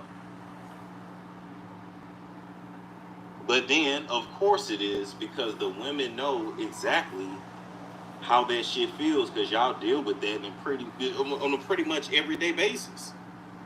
Now that I think about it, a woman really can't just leave her house and just have like nobody talk to her and nobody bother her. It don't matter if you're attractive or not, or it don't matter what you look like, how many clothes you throw on, you don't put no wig on, you don't do your makeup, you still gonna have a man in your face at some point.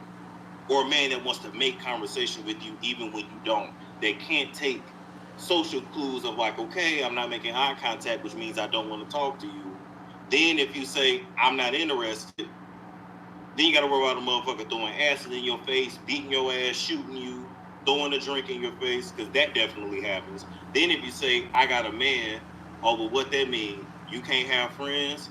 He ain't gotta know what your man do, who your man is. It's constant harassment.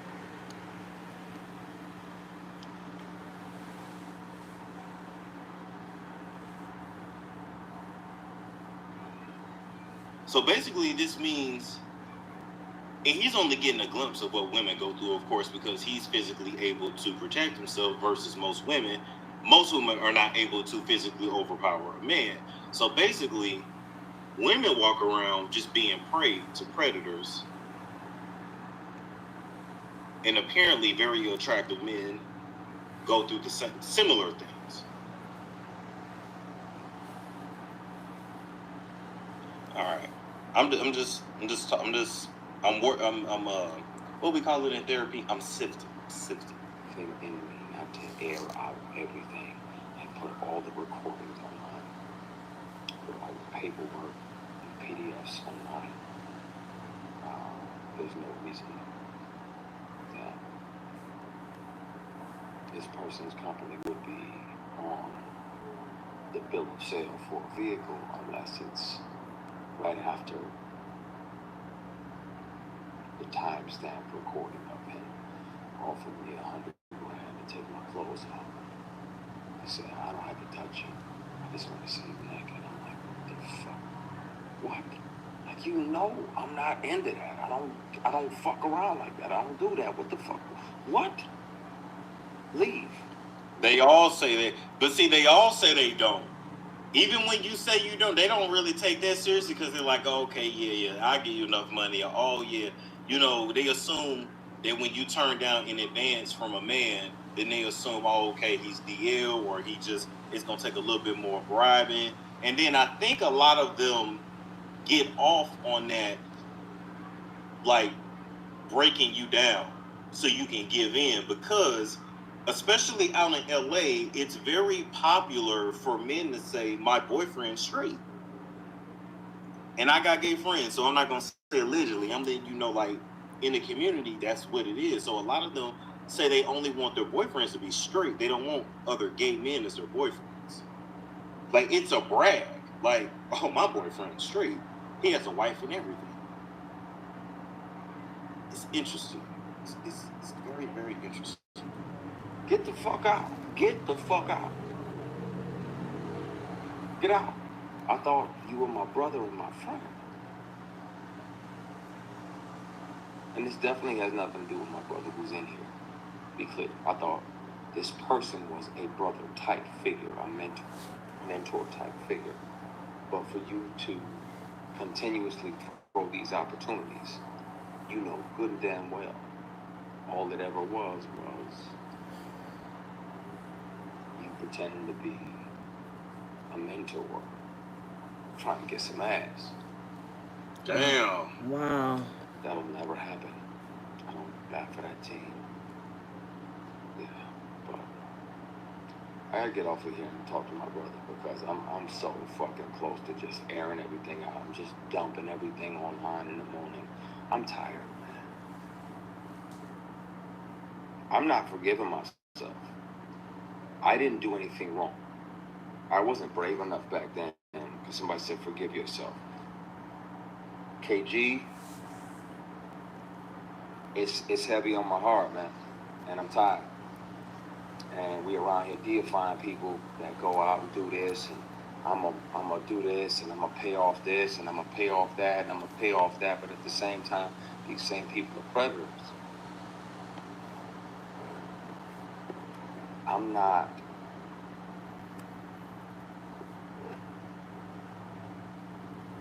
blaming myself for saying no.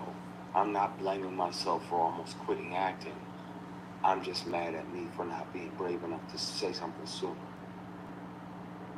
That's the only thing that I regret. I wish I'd have been brave enough. I'm him now. I know who I am. I know who God built me to be. And I'm not afraid of those consequences. My concern is that a lot of y'all are going to be like, man. And your immediate reaction is going to be like, oh, well, we got to protect our deity. We got to protect.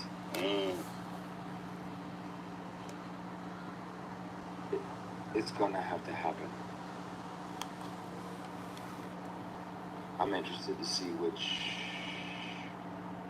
peers are mad at me because it may interfere with their work. Well, yeah. You get a grown-ass man that knows that you're heterosexual and you're sleeping off Hennessy in his guest room. Oh, shit.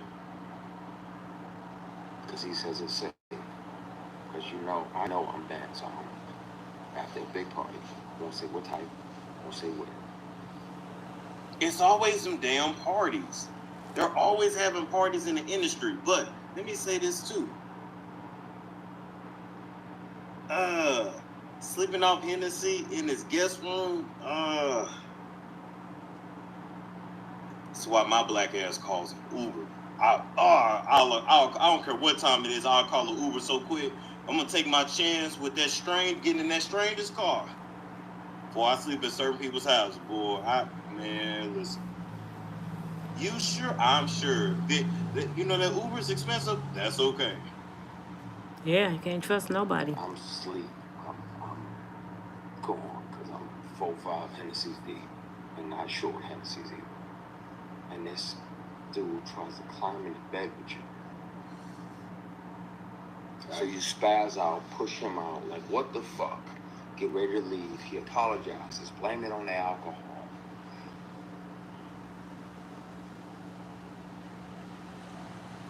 And you try to forgive him.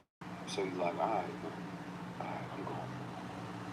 You shake his hand on the way out, and he tries to grab your penis. He tries to shake and grab your equipment. Didn't the same thing happen to Terry Crews that very same way? He went to shake that agent's hand, and that agent grabbed his junk. So was that the Hollywood handshake? I'm trying to figure out what's going on. He's leaving a lot of it out, of course, because he can't. He's trying to leave out details. So of course he's gonna have to leave some of it out. But if Christian had been like passed out, like when you get drunk and you sleeping, your ass is out. Like if he had blacked out, that was gonna be your ass. Yeah. I ain't even gonna hold you.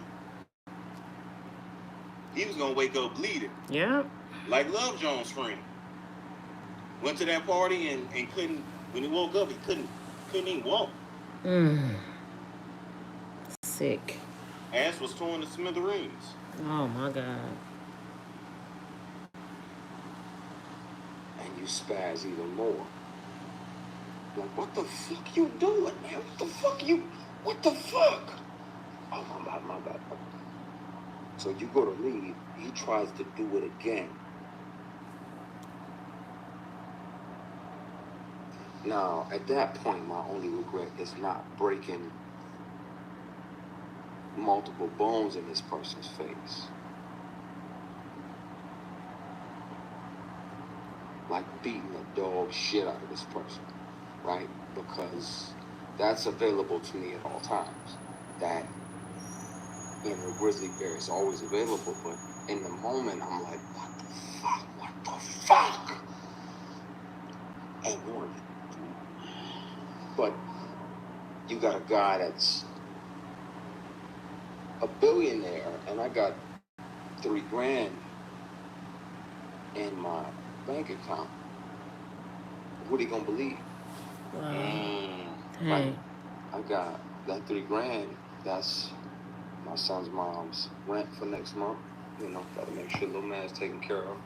That's my rent, and that's a little bit for the gas tank, and the rest of it I can go to the dollar store and get some bread and bologna and hot dogs, mustard, and I can get by. Work was slow. The work that was coming was, it had penis attached to it. I'm like, fuck that, man. It's not what I want. It's not what I'm allowed to do. I regret not speaking up then, not being brave enough to, and I regret not hurting this person. Because I had a big heart. Mother had a big heart. Mother's heart was just big Flemish. She was like, look, little yellow boy, you gonna come and you gonna be a part of my family. And I always try to think about things, and not lash out, even though I wanted to, even though I want to. I'm mad at me for not hitting him. I'm mad at me for not speaking. Hey, shout out to Second G. Because between that year and now, how many young black actors have fell for that? How many of them, and you can hear him say it on You can hear him on the conversations. You can hear him on the conversations. You can hear him say that he has several guys, multiple guys on payroll, 6 figures a year, that pop up and they do whatever he wants and they go back home. So they pop in, they grab your ankles, they do whatever he wants. And I'm like, I'm not gonna fucking do that. I'm not doing that. I don't want to make it that bad. I want to be able to shave in the fucking morning without any grief or any regret or any shame waiting for me in the mirror. Boom. Let's stop right there. Who y'all think it is that's grabbing their ankles? Let's really talk about it. Right. Grabbing ankles, yes ma'am. Who y'all, shut up Cynthia G. Who y'all think is really out here grabbing ankles?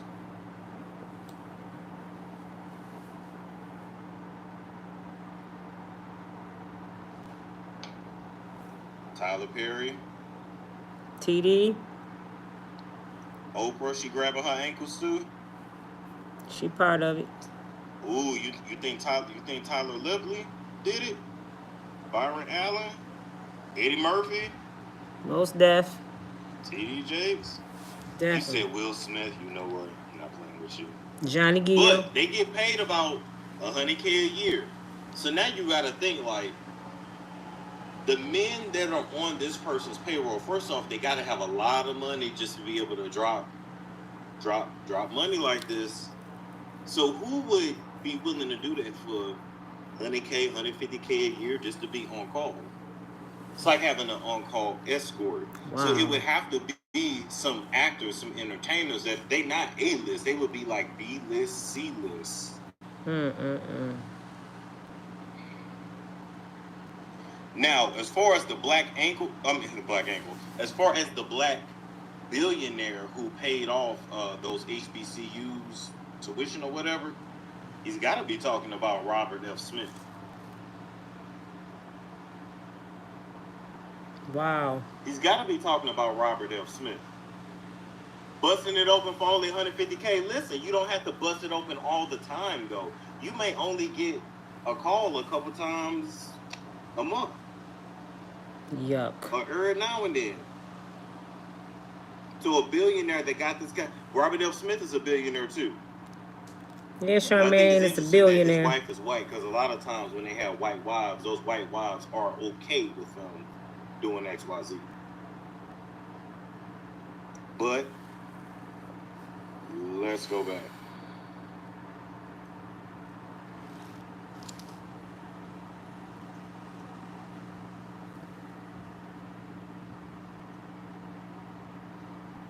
There's a trauma that comes with being bullied and intimidated and sexually harassed like that.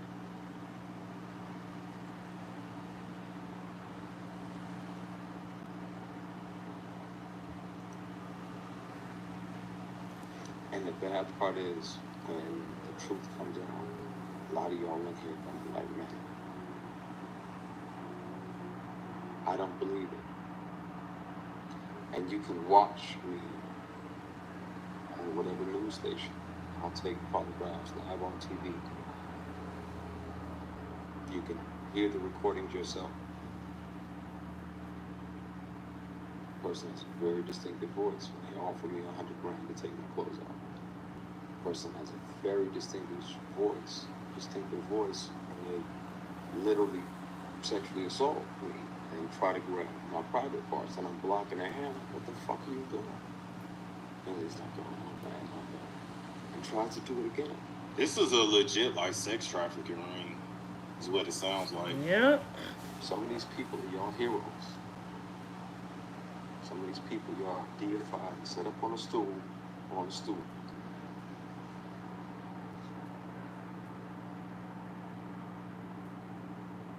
It's taking everything in me not to say. But I promise you this. I will promise you this. As an executive on the show, I'm grateful for this person for showing me how not to be. When you're the boss, how not to be. You don't sexually harass your employees. You don't pressure them, bully them, Sure, try to babe. intimidate them into what you want.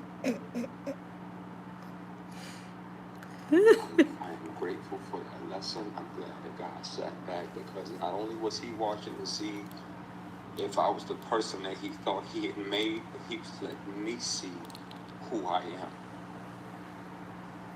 And I'm grateful for it, because it let me know, and that gave me a lot of my bravery. I thank God that he just sat back and watched.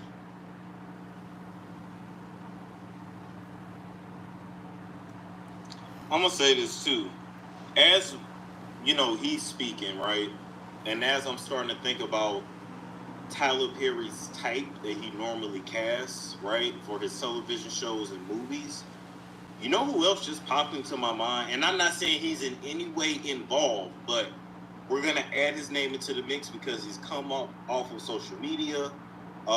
He's in, is it Sisters? And I think he was in Bruh. I don't know. A lot of that shit is very poorly written. But I thought about this dude right here.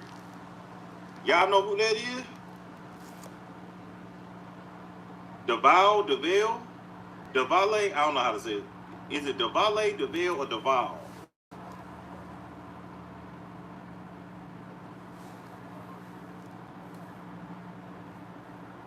And he also fits the look. Yeah, he's married and he just moved his family to Atlanta. Yeah. So I feel like it's DeVale.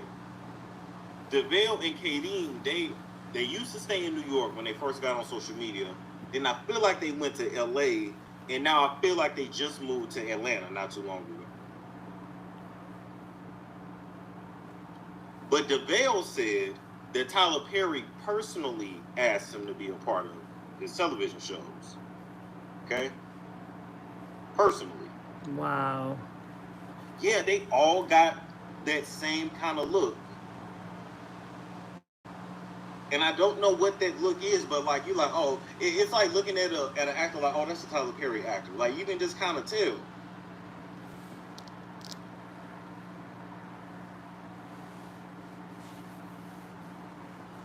Yeah, he's an ex football player. I want to bring to y'all attention, since he said that, all these good looking guys, I call them Quinta Uva because they fine as wine. We see that. But isn't it ironic that Tyler Perry is picking all these Mendingo, sexy black men, a few sexy white men, but I don't see very many sexy women? Have y'all noticed that? I know the show Sisters, they're pretty, but it's more sexy men that work for him than women. Am I tripping? And like Charmaine said, Medea going to jail for real. I think I just seen her fly past in her her Buick. Y'all stupid. All right, so we're gonna go back.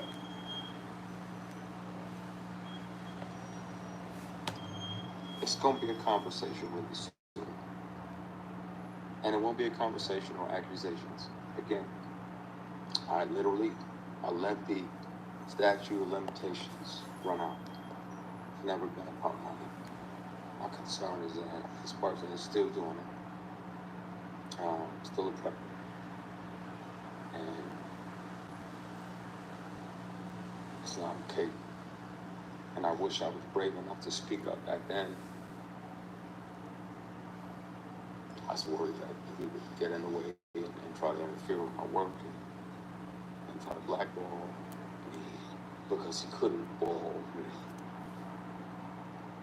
Tyler Perry ain't never had no damn wife. Who said ex-wife in a chat? He did. Tyler Perry ain't never had no damn wife. He was married, got a son. That girl is Ethiopian, Somali, or Eritrean. She's some kind of East African. Yeah. No shade. She's beautiful, but that girl wasn't nothing but a baby maker. A cover up. She's very well paid. She birthed him a son, and that's what that was.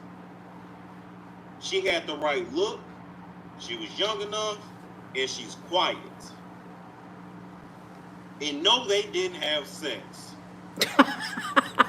They went to a facility and they handled that. Storm. Yeah, she was a surrogate, including her egg and Carrie. And she had a certain look. Right. That way y'all couldn't say he got with no white woman. He went outside his race. She's black, but she has, you know, East Africans, they have those Arab features. Right. And that hair. Damn. Oh, she gonna stay quiet. She's $8 million? very well taken care of. Don't get that twisted. Now, not for nothing. You know, you get paid a certain amount just to have a nigga baby and you ain't got to deal with it. I think she got the best deal out of all of them. Yeah. Because she ain't even got to fuck him. Oh, all you want is a baby? That's it? And you want control. I ain't even got to raise it to deal with it. Oh, shit. Have that. Pun intended.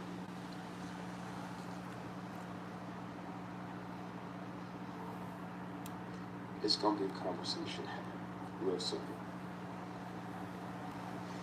The beauty of non-disclosure agreements was that even if you do sign them, you can't speak about certain things, but confidentiality agreements don't, after speaking with several attorneys, they do not prohibit you. They can't prevent you from going to police departments and reporting sexual harassment and giving them the receipts, giving them the recordings, giving them the PDFs. And they don't prevent you from reporting felonies, sexual harassment. It's a good point, Celebrity Scandalous. You tell a person, you tell a whole grown man, and then the dudes, yeah, shut the fuck up. You tell a grown man, I'm not a guy, so he tries to grab your private parts, not once but twice, after trying to climb the bed with you. Damn. That is the legal definition of sexual assault. Sugar, I know Christian Keys and his brother. I don't think this a distraction. He for real. So, yeah. No, I know this I man. didn't see that documentary. He's not acting right now. He's for real. I feel like that said it right there. Tyler Perry just had a documentary. Oh yeah, he's absolutely shook, stressed, but honestly, I see a look of relief. Like because you know when you carry some heavy shit like that, it eats you up from the inside out. He's finally able to just talk about it and just say something.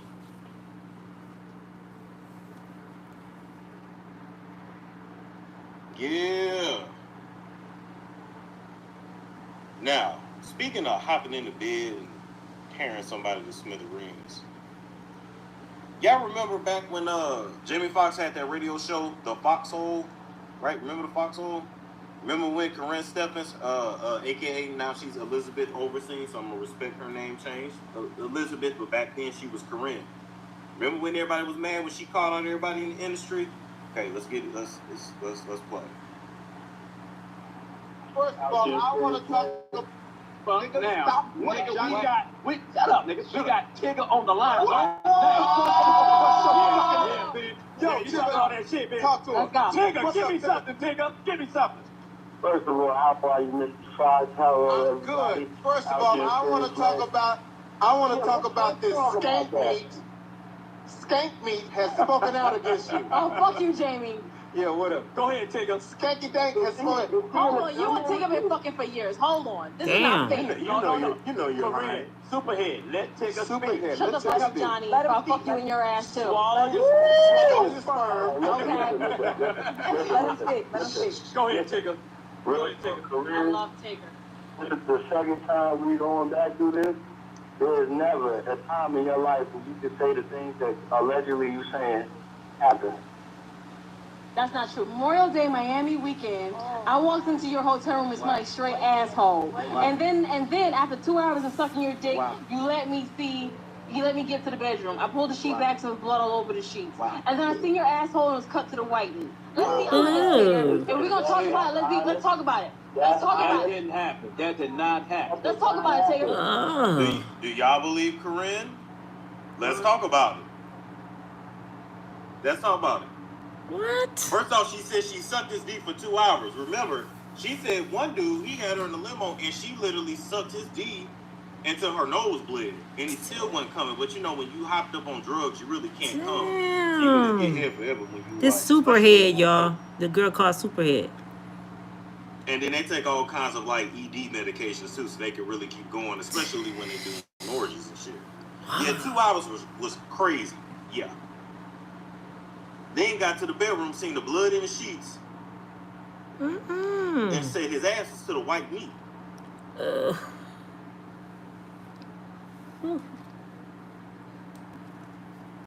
Okay, so what you're saying is, what you're saying is, I love you still. Wait.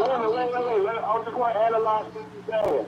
Nigga, ain't no analyzing, nigga. She just told you. Butt was busted. Over. Let's get to it. You saying that she sucked my dick while my asshole was ruined for 2 hours? Yes, it did. I did. I loved you that much. I loved you that much. Corinne, I'll tell you what. You can keep on with all of this. I'm glad you're getting checks. I'm glad you get money. Hey, she ain't getting paid from us, nigga. We want to know the real is. Don't get mad at me. Listen, I want you to remember who sent you money to feed your son. You did. You said there wasn't no food in the refrigerator. Absolutely. I want you to remember all of this. Because you know what? I can guarantee ain't no man, there ain't a man alive on the planet. I tell you what, I'll give you $1 million. You probably did it too. You fuck me like $1 million? Let's go Tyson. I did it. I knew she was lying. I hit it. Let's go Tyson Beckford right now. Let's go Tyson Beckford right now. Oh, she's calling that fuck. You said Tyson Beckford? Let's go Tyson Beckford right now. Now, do y'all believe that Tyson Beckford? Do y'all believe that Tyson Beckford did Tigger?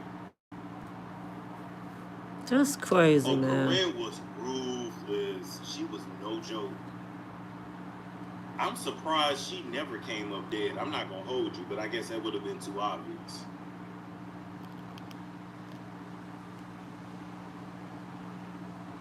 Well, at least we know Tyson Beckford and Jamie Foxx is a top. Okay. I believe. Wait a minute. I believe. Wait a minute.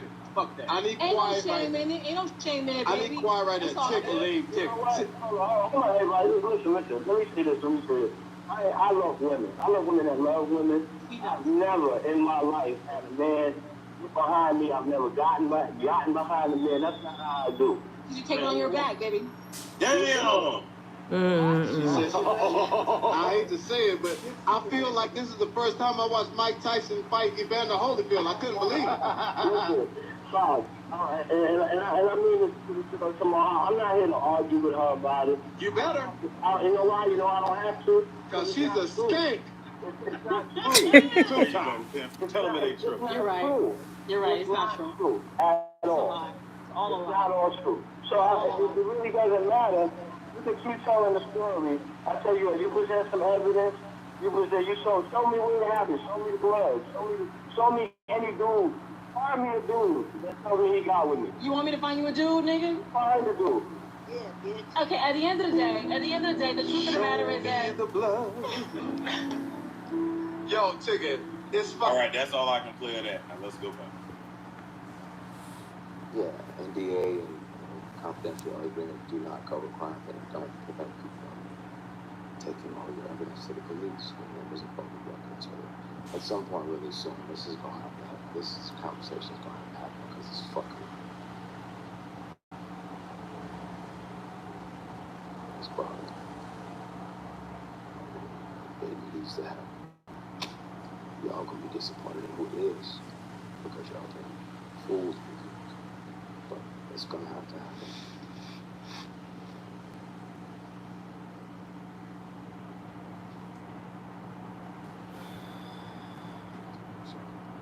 Yeah, exactly. You said it. No means no. If I got multiple friends in the industry that are LGBTQ+.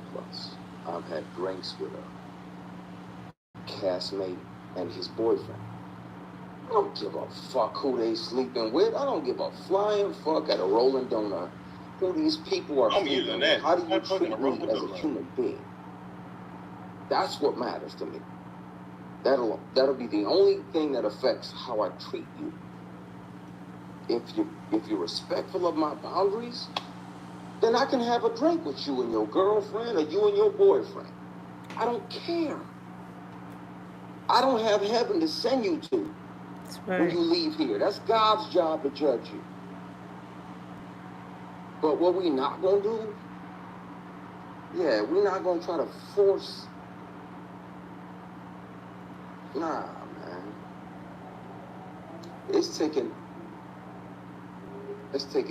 everything in me not to air that out.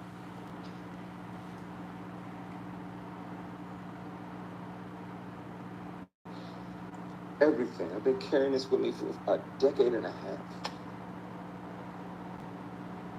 More.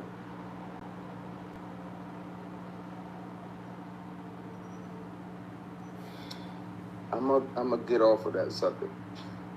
It's gonna be addressed, and it's gonna be addressed soon.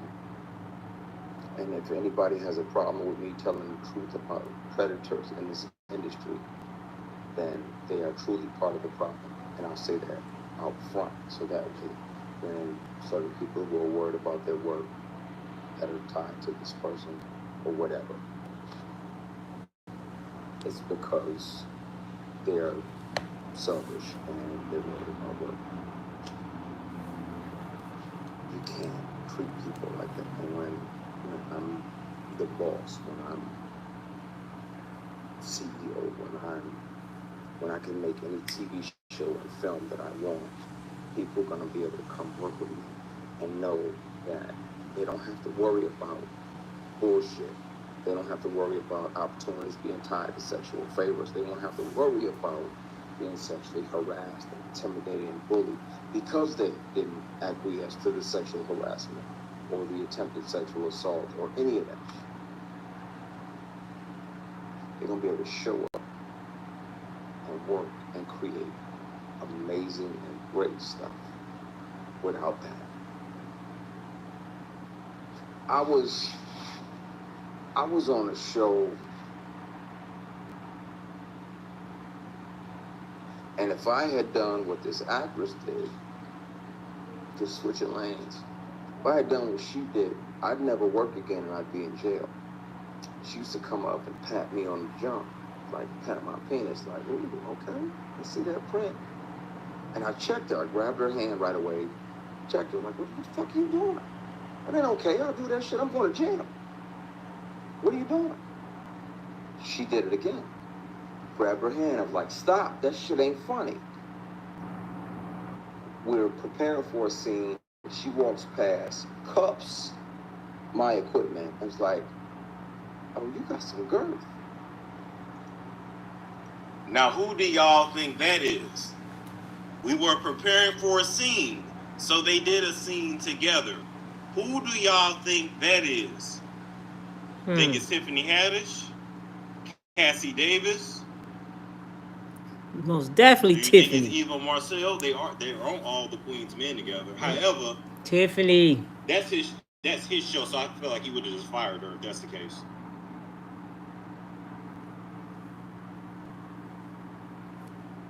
Vivica? Taraji?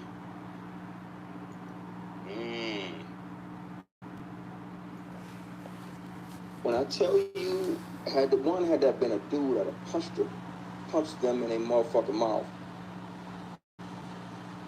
If I behaved like this woman, this particular actress had done, in that moment, I'd be in jail, I'd be canceled, and I would never fucking work again.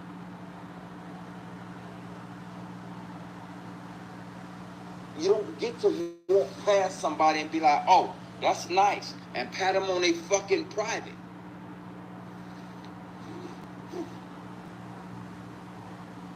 What I get to call my job is a blessing, and I love it, and I'm grateful to God about it. Nah, it absolutely wasn't Cheryl Pepsi Riley. Please don't do that. That's my heart. I love her to the moon. She's a consummate professional. All right, so you see how he just cleared that lady's name? You see how he just cleared that lady's name, right? Mm-hmm. So that means if it was not Tyler, if Tyler was not the black male billionaire who tried to get in his butt, he would have cleared that from the very beginning, because he has enough common sense to know that that's what everybody's gonna assume. Yes, you make sense. To me, that says enough right there. Yes. Now I'm gonna say this: if it ain't Tyler, Christian, and you letting us think that it's Tyler and it's not, I'ma drag you. I ain't gonna hold you. I'ma drag you. And I'm standing behind you right now. Pause. You know what I mean? Standing with him. Pause. Shit. That came off wrong. But you get what I'm saying? We all standing behind you. Pause. But if you okay with us insinuating that it's Tyler and it's not Tyler, yeah, we're going to have to come back and address it.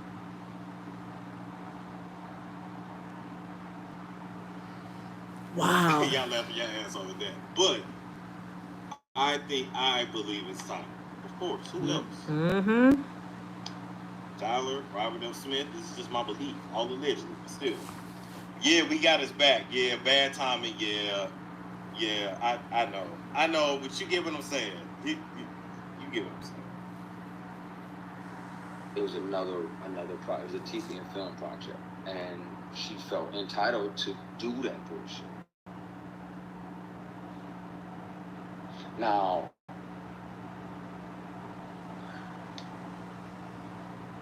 had I said something and she was higher than me on the call sheet, they would have just wrote me out. I'd have died. I told you, Miguel. They'd have wrote my character out and killed them off or whatever. And you're like, okay, boom, this is a series regular. I'm 1, 2, 3 on the call sheet. But that's not okay. It's not okay. Y'all wonder why I stay in my fucking dressing room while we on the set. Wow. Because it's bullshit out there. And it's people that don't appreciate and aren't there to honor the opportunity that we have. They're just doing whatever they want to, whatever they feel entitled to. Imagine a man walking past a woman tapping, saying, I see that print poking through. Damn. I'm going to jail that very day. But she can do it and continue to work in this industry. Double standards. And if I report her to the female executives that were on that particular show, it's going to get swept under the rug, because they had already told me, just Christian, just stand here and be pretty. Just stand here and look pretty. Wow. While I'm asking about certain things in the scene so I can make it make sense to me intellectually. Just stand there. They said, yeah, we don't give a fuck about none of that. Just sit there and look good. Wow. Now I'm going to be honest with you. What he just said right there, that is something that a lot of very attractive people go through in the world. I ain't talking about motherfuckers that's average. I'm talking about people that are very, very attractive, male and females. If I'm being real, it's a gift and a curse to be very unattractive. DeVille Ellis looks like they got that broke into Tyler Studios. He was going to sue, but the guy kind of sued. Yeah. It's a gift and a curse to be very unattractive. Then it's a curse to be very attractive. Really, you really want to be somewhere in the middle. Low key, you really can kind of go under the radar if you're just somebody that's like cute, or like somebody that just like look good when you're hurt or whatever. You really can slide up under the radar. But now that I think about it, highly attractive people really have it rough too, because people are constantly trying to fuck. And then don't be a man that's very attractive. It's assumed that you are a male hoe and you like the attention. What you mean you don't want me to grab you? What do you mean? You see what I'm saying? Everybody, has a different experience in this world. It's fascinating. So, of course, I can't trust. Oh, did it stop? Pete, give me a minute. Chill out. I'm venting. Oh, somebody was calling. Of course, I can't trust them. Stand there and be pretty. That's that bullshit that men told women for decades. So why the entire fuck is that okay for you to say that to me when I'm asking you the history of a particular scene so I can make it make sense to me honestly here? So that way when the words exit my spirit, it's honest.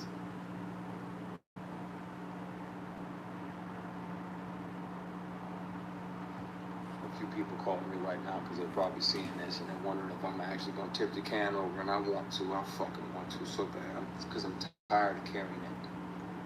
And that's what gets me too. That lets you know how shady the industry is. If you see this man is online talking about something that a lot of y'all go through, why are y'all calling him trying to mess up the live? I almost feel like the higher ups was hitting up certain people like, hey, that's your friend, call him. Trying to Try to get him to get off live, try to talk him out of this. I also feel like in this industry, like I said, I'm not in it. I just, I had my pinky toe in it. But I'm for the people, I'm a blogger that's for the people. You either gonna be for the people or you're gonna be for the industry. You can't be both, right? But I feel like this industry is filled with like people that are put in place to try to talk you into doing certain things. And even when you say no, then they come around another way and ask you to say, no, I just told that motherfucker no. And then it's another one, are you sure? But are you sure you're sure? But it's always a great opportunity. Or the thing I've been hearing lately is, don't you want to go to the next level? And it's like, what the fuck is the next level? Anyway, I'm going to leave it there. Enough about me. But shit is clicking for me. I'm tired of carrying and having to deal with the bully and the harassment. Years. Not one, not two, not three, more. Years of sexual harassment and attempted sexual assault. And I want to air that shit out so bad.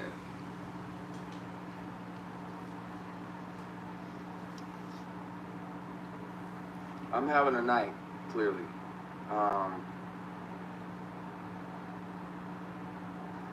Pretty boys deserve the same respect as the block button. Go fuck yourself. I'm a grown-ass man. I'm 48. I'm not a pretty boy. Tell him, Christian. Can you hear me now? Damn, 48? Wow. Can you hear me?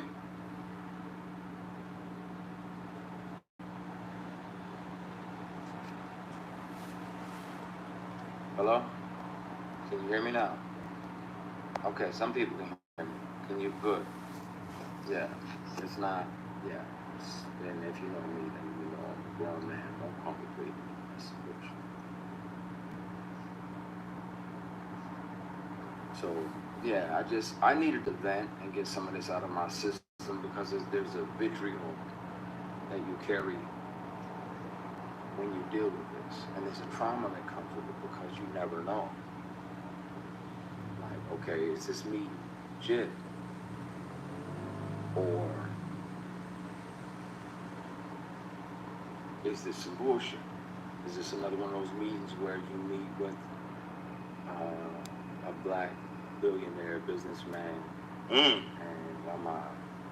while my manager was there, everything is everything. I got my Kinko's presentation with the plastic cover on it. I paid good money on it. Good money. I'm running it down like you can invest in this, that, and the other. So when my manager leaves, he moved it to a conference room. And I'm like, okay, it's a conference room. I'm sketchy about this. Didn't realize that the doors on the side of the conference room right there led into a suite. So about 8 or 10 minutes, I'm nervous. I'm like, okay, what the fuck? What is, okay, you changing? You gotta use the bathrooms. And number two, cool. He comes back in and silk pajamas, silk robe, right as they're delivering. What? Strawberries and champagne like this is Pretty Woman or a fucking What?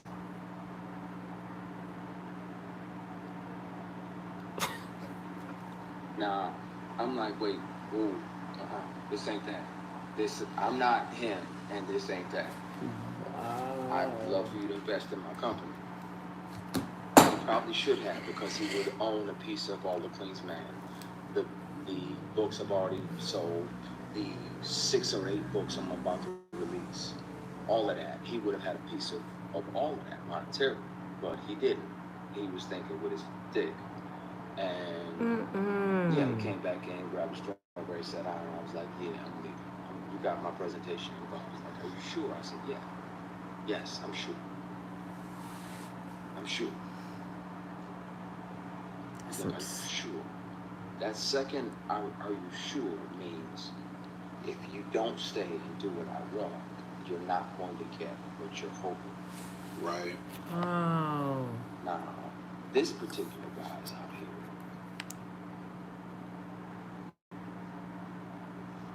Paying tuition for entire classes of HBCUs. What? After this sketchy shit.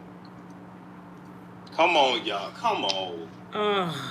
Paying for tuitions of entire HBCU. I mean, I feel like I already showed y'all, but I'll do another Google search. Like, come on, man. Black. Who is that? Businessman. Pays tuition for HBCU.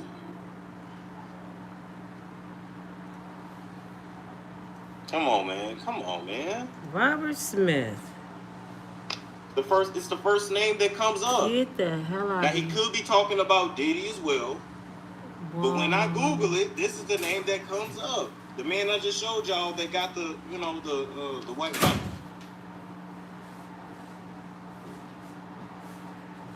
Come on, man. Come on, y'all. Be for real. That's sick.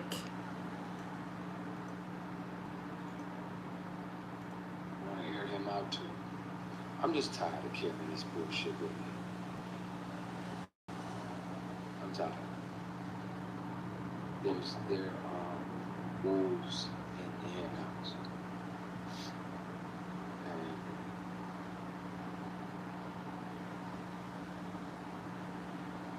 yeah, it's disappointing because you might, you know, okay, I want to learn from this person. I want to learn from this person. Maybe part of this person here because he's invested in black companies, not knowing that he's Sure, man. this person is supposed to be your mentor. We doing a Diddy cheap ass, huh? I'm about to get up in the book. Yeah, you carry shit and it gets heavy. I'm gonna call my brother back. I'm so fucking close to tipping the glass and just letting them all roll wherever they go. I'm tired of carrying it. And it would be easier to just file that police report and that person for attempted sexual assault and that person for sexual harassment for years. Turn over the evidence. And then let the world hear him offer me $100,000 to take my books. Damn. Thank God. Play it. And I could say no. I was broke as fuck. I tell you, I would love that $100,000. I wouldn't finish sell my soul. You know how hard it is to turn down some money when you need that shit? You know how hard it, like he said, he only had $3,000 to his name, and he had to pay his rent and his baby mama rent. And he was gonna have a little bit to eat some ramen noodles after.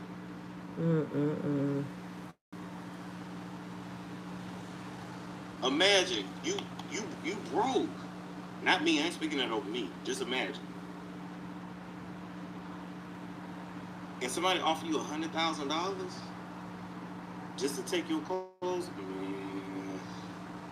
It would be hard to turn that down.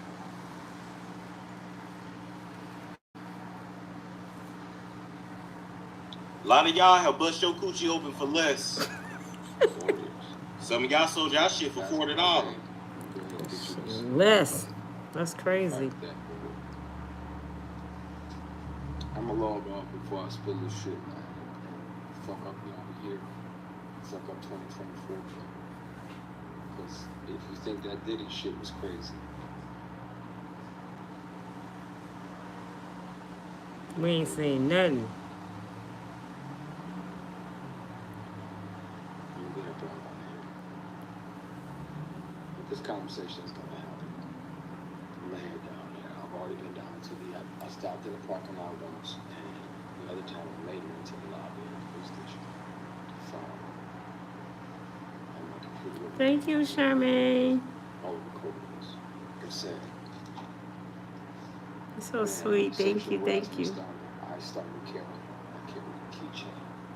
I carry multiple pens. Sometimes they only lasted 3 or 4 hours.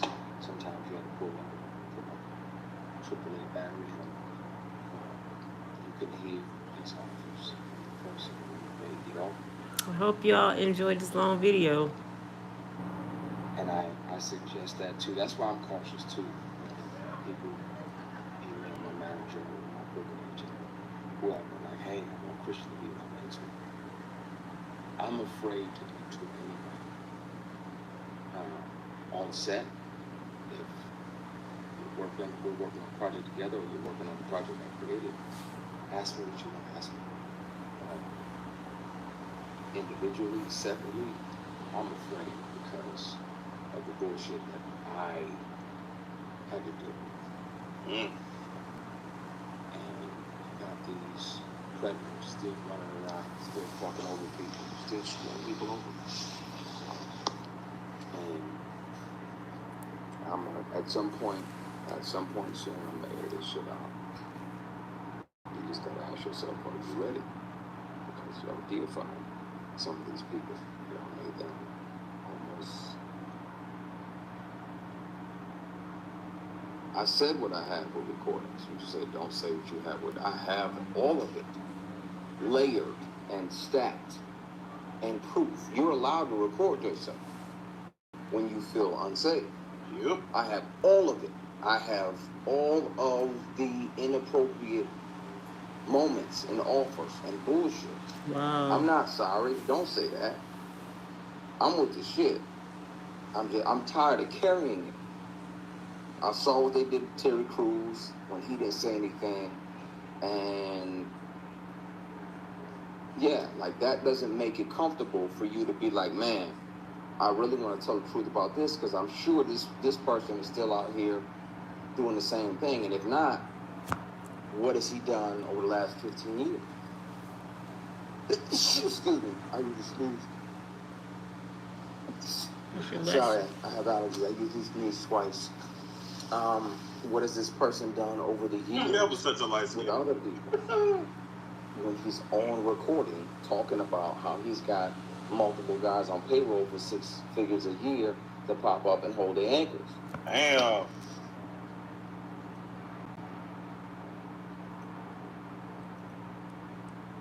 This conversation is going to have to happen. And the drop-off at the police station is going to have to happen. Yes. And I'll be disappointed. And that's the bad part.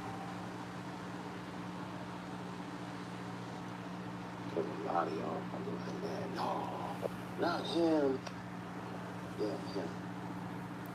And I can be the news taking a polygraph, which I will.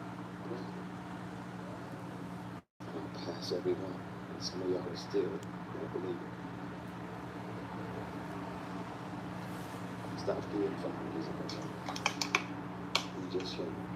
Okay, y'all. I'm gonna end this. It's over. All right. All right, I went on to end it because it's a long, played out video. I just want y'all to see that Diddy ain't the only freaky deaky person out here acting crazy.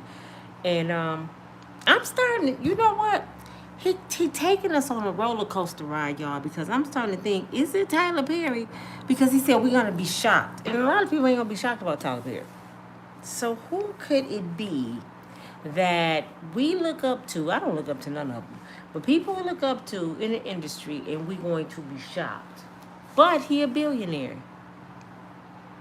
I don't know who that could be outside of Tyler, but he keeps stating that everybody gonna be shocked. People been saying that about Tyler for years, so I'm not sure who it is. Who y'all think it is? This stuff is crazy, man. All I said, it better not be Denzel Washington. I'm just man. Ice Cube. They ain't billionaires though. Jay-Z a billionaire. Kanye was a billionaire. Who else a billionaire, y'all? Pastor, yep. That was in the back of my mind, y'all. If it ain't Tyler Perry, y'all know who I believe it is that's gonna shock the world. We're gonna be disappointed. I'm not gonna be disappointed because after I see him looking like Biggie Smalls and Lil Kim, I think it's T.D. Jakes. We're gonna wait and see. I really believe it's gonna be Pastor T.D. Jakes. That's just my personal opinion. Because he is the only other person that got that kind of money that put into movies and stuff and paid for college tuitions that would disappoint a whole lot of people. Pastor T.D. Jakes. Who else could it be, y'all? Because I don't believe this. Because he named several incidents. I think Tyler tried him. That's why he's not taking him out the equation. But the one that's really pushing the button, I think it's T.D. Jakes. And they all tight. Diddy, Tyler, T.D. That's why T.D., and I ain't going to say pastor no more, that's why he gave up his mega church to Sarah, because he want to run around with them. He want to run around with them. He didn't give up that church to retire. He gave up that church because he want that lifestyle. Now, what kind of parties is he going to where his wife can't go? She cannot go to Diddy parties. And where all of a sudden you became cool with Diddy, then all of a sudden you dancing at parties. Working, baby, working, baby, working. I mean, come on. I'm like, and Deitrick Haddon, pastor with Deitrick, I didn't go call him a pastor. Him and his wife is on a whole nother level because he said one time, I'm paraphrasing, that church should be like a party. It's his hip hop, baby. This is fun. God wants us to live. That's the lifestyle. That's his attitude. Everything is a party to him. But I'm not surprised about the first lady dancing on him like that because she took him from his wife and kids and married him, and now she the first lady. And no one in this church thought nothing of that. But it's a great falling, y'all. Pastor T.D. Jakes, a lot of his members leaving. It's people reached out to me from Dallas since yesterday saying that we haven't heard the half of what TD reputation is like in Dallas. They said, man, people is dragging him. It's a lot of rumors about him and men and boys all over Dallas. That's where his church is. One of them in Florida. But they said, y'all haven't heard half of it. So his stuff it'll come out too. But see, that's what God doing. I keep telling y'all, this is not the Lord doing this. This is God. He was like, oh, you thought you was going down by yourself? Oh, no, your minions, him, every Oprah gonna be involved. Watch what I tell y'all. They're gonna find out about a lot of trafficking. And watch, I won't be shocked if a van pull up and Oprah on it, Tyler Perry, all these fake prophets and billionaires is about to go down. And guess who gonna be out writing songs? I know y'all don't want to hear these. Didn't R. Kelly say he was gonna Nino Brown everybody? R. Kelly gonna have his microphone. When a woman's fed up, he gonna R. Kelly. Right now, do y'all remember the movie Dead Presidents? This is how I picture R. Kelly looking right now, y'all. Do y'all remember Dead Presidents? Y'all remember, what's his name? Cletus or Cleophas or something, the pastor? Remember when he was throwing money out and the feds came to his church and he was sitting down and he was talking? That's R. Kelly. He's sitting down with the feds. Now he's grabbing his head and he's like, you know what? I'm telling everybody. R. Kelly said, I'm carrying I'm doing the carrying on everybody. He Nino Brown in their ass. I'm telling you, y'all thought R. Kelly didn't know nothing. He been in the industry too long. He done wrote too many cuts for people. He put out his card. He said, "Oh, ain't nobody go buy me no noodles and oodles and put no money on my phone, nigga. And I'm sitting here holding y'all secrets. Okay, I got something for your ass." I'm telling y'all, R. Kelly behind a lot of this. I'm telling you, because he know. I won't be shocked if R. Kelly don't come out and say TD did some stuff to him and Diddy and all. I'm telling you, it's about to go down. This is like the biggest national-wide soap opera in the United States. People in the other countries looking at us like we have lost our mind. They said, so everybody over there just willy-nilly sleeping with everybody, busting it wide open to the white meat. Did y'all hear what that girl said on Superhead? She said he was bust to the white meat. Did you know how bad that had to hurt? But I'm gonna tell y'all a story real quick and I'm gonna go. My kid's father was living in Houston. And he was working for this oil company or something down there. They had this big annual, I think it was Christmas party. Well, a lot of prestigious people came. A lot of rich folks came. And I'm going to tell you the name of this person. One of them happened to be a very rich golfer. He made a lot of money. He's known too. Okay? He kept talking to my kid's father. They kept talking and kicking and whatever, and everybody mingling. But for some reason, he was interested in him. Now at this time, my kid's dad, I don't want to say his name. My kid's dad, big Mandingo strong. He was like the king to oils on there. You know what I'm saying? So he all into him and like, where you from? I'm from Michigan. He getting to know his name. So he thinking this is a millionaire. You know what I'm saying? He want to be my buddy. I like these kind of friends. Everybody in the room just about was millionaires. This is a mansion party in Houston. He said, well, you know what? I want to invite you to an event I'm having at my house next weekend. Gave him the time and everything. Now he ecstatic, like, wow, he didn't invite me personally to his house. This man is rich. Let me tell y'all what happened. He pulls up a week later to the man's house. He said the first thing he noticed, there ain't no cars here. I must be early. Am I at the right mansion? Pull up. Dude, open the door. Hey, buddy, come on in. Yeah, I'm good to see you. So he's sitting around. Help yourself in the kitchen. It's food, it's a bar. So he fixing him some drinks or whatever. He's walking around like, I don't see no catering. I don't see nothing happening for a party. But hey, maybe we going somewhere else. Maybe the party somewhere else. That's what he thinking. Like, we might got to drive somewhere else. Did y'all just hear Christian say, the dude put on some silk pajamas with some strawberries? Dude went upstairs and came out in some silk pajamas. He said he looked. Well, what you doing?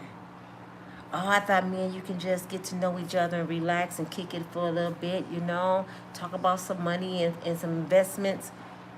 He said he put his drink down. He cussed dude out and said, I should beat your MF ass up in here. No, you did not get me over here thinking that I was that way. No, I'm just saying there's a lot of opportunities. He went off, got in his car, and left.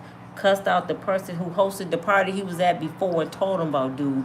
And old boy was laughing. Was like, you didn't know? I didn't know he invited you to a personal party. You didn't know what he do? That's how he get down.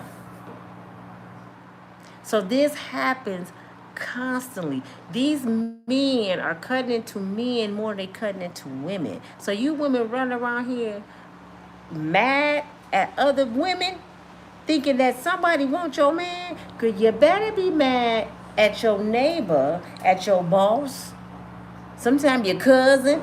Them the ones after your man.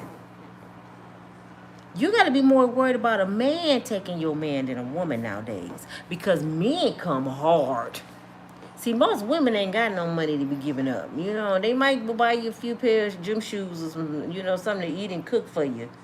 But these men come and talking about changing your life forever, ever giving you career opportunities. Women ain't doing all that. So when you find a broke brother, like a lot of these entertainers, and they want to come up real fast, and you telling them, I give you $1 million right now if you bend it over every time I call you, y'all think them brothers ain't signing them papers? That's why men ain't men no more. If you watch them, they so feminine. Whoever came up with them tight jeans need their ass whooped. Every time I see a man in tight jeans now, I'll be like, who paid your ass? Because I never liked them tight legging jeans. Men not supposed to walk around like they women now. And if I was a man at this point, what's going on, I would do everything I can do to prove I'm a man. I'll walk around. Matter of fact, y'all need to shave this part of y'all head like James Evans and put on some overalls so people can believe y'all some real men out here. Go ahead and do that. Otherwise, we ain't going to believe it. If I don't see that bald head in the middle, you know, the bozo on the side look like your hair holding on, I'm like, that. I don't know if that's a real man. Mm-mm. And you know how the mechanics had the big knuckles. Y'all got to show me you a man. Nowadays, you just don't know. You just don't know. But this your girl. This your girl, Nina from Unbreakable Strong Woman. Thank y'all for hanging out with me this Sunday evening. We've been hanging out for a couple hours now. My video is kind of all over the place in the beginning. Because I was just confused, y'all. They had me. I woke up. I said, Lord, I don't know which way to turn. I got to show them Haddon, Jakes, Cisco little brother. It's just so many people I want to show these folks, and I got to put it all in one video because I can't keep giving the devil a platform. So I had to put all these devils, not Christian, on one. But I had to end it with Christian Keys to show y'all that this world is demonic and it's about to be exposed. Hold on. I advise y'all right now to go out and get you some Moscato and some popcorn because it's about to get juicy every single day before the end of the year. By December the 31st, I promise y'all, it's some stuff that'll blow our mind. Blow our minds. Get your wine ready, okay? I gotta go get me some. I'll talk to y'all later. You have a good night. Bye.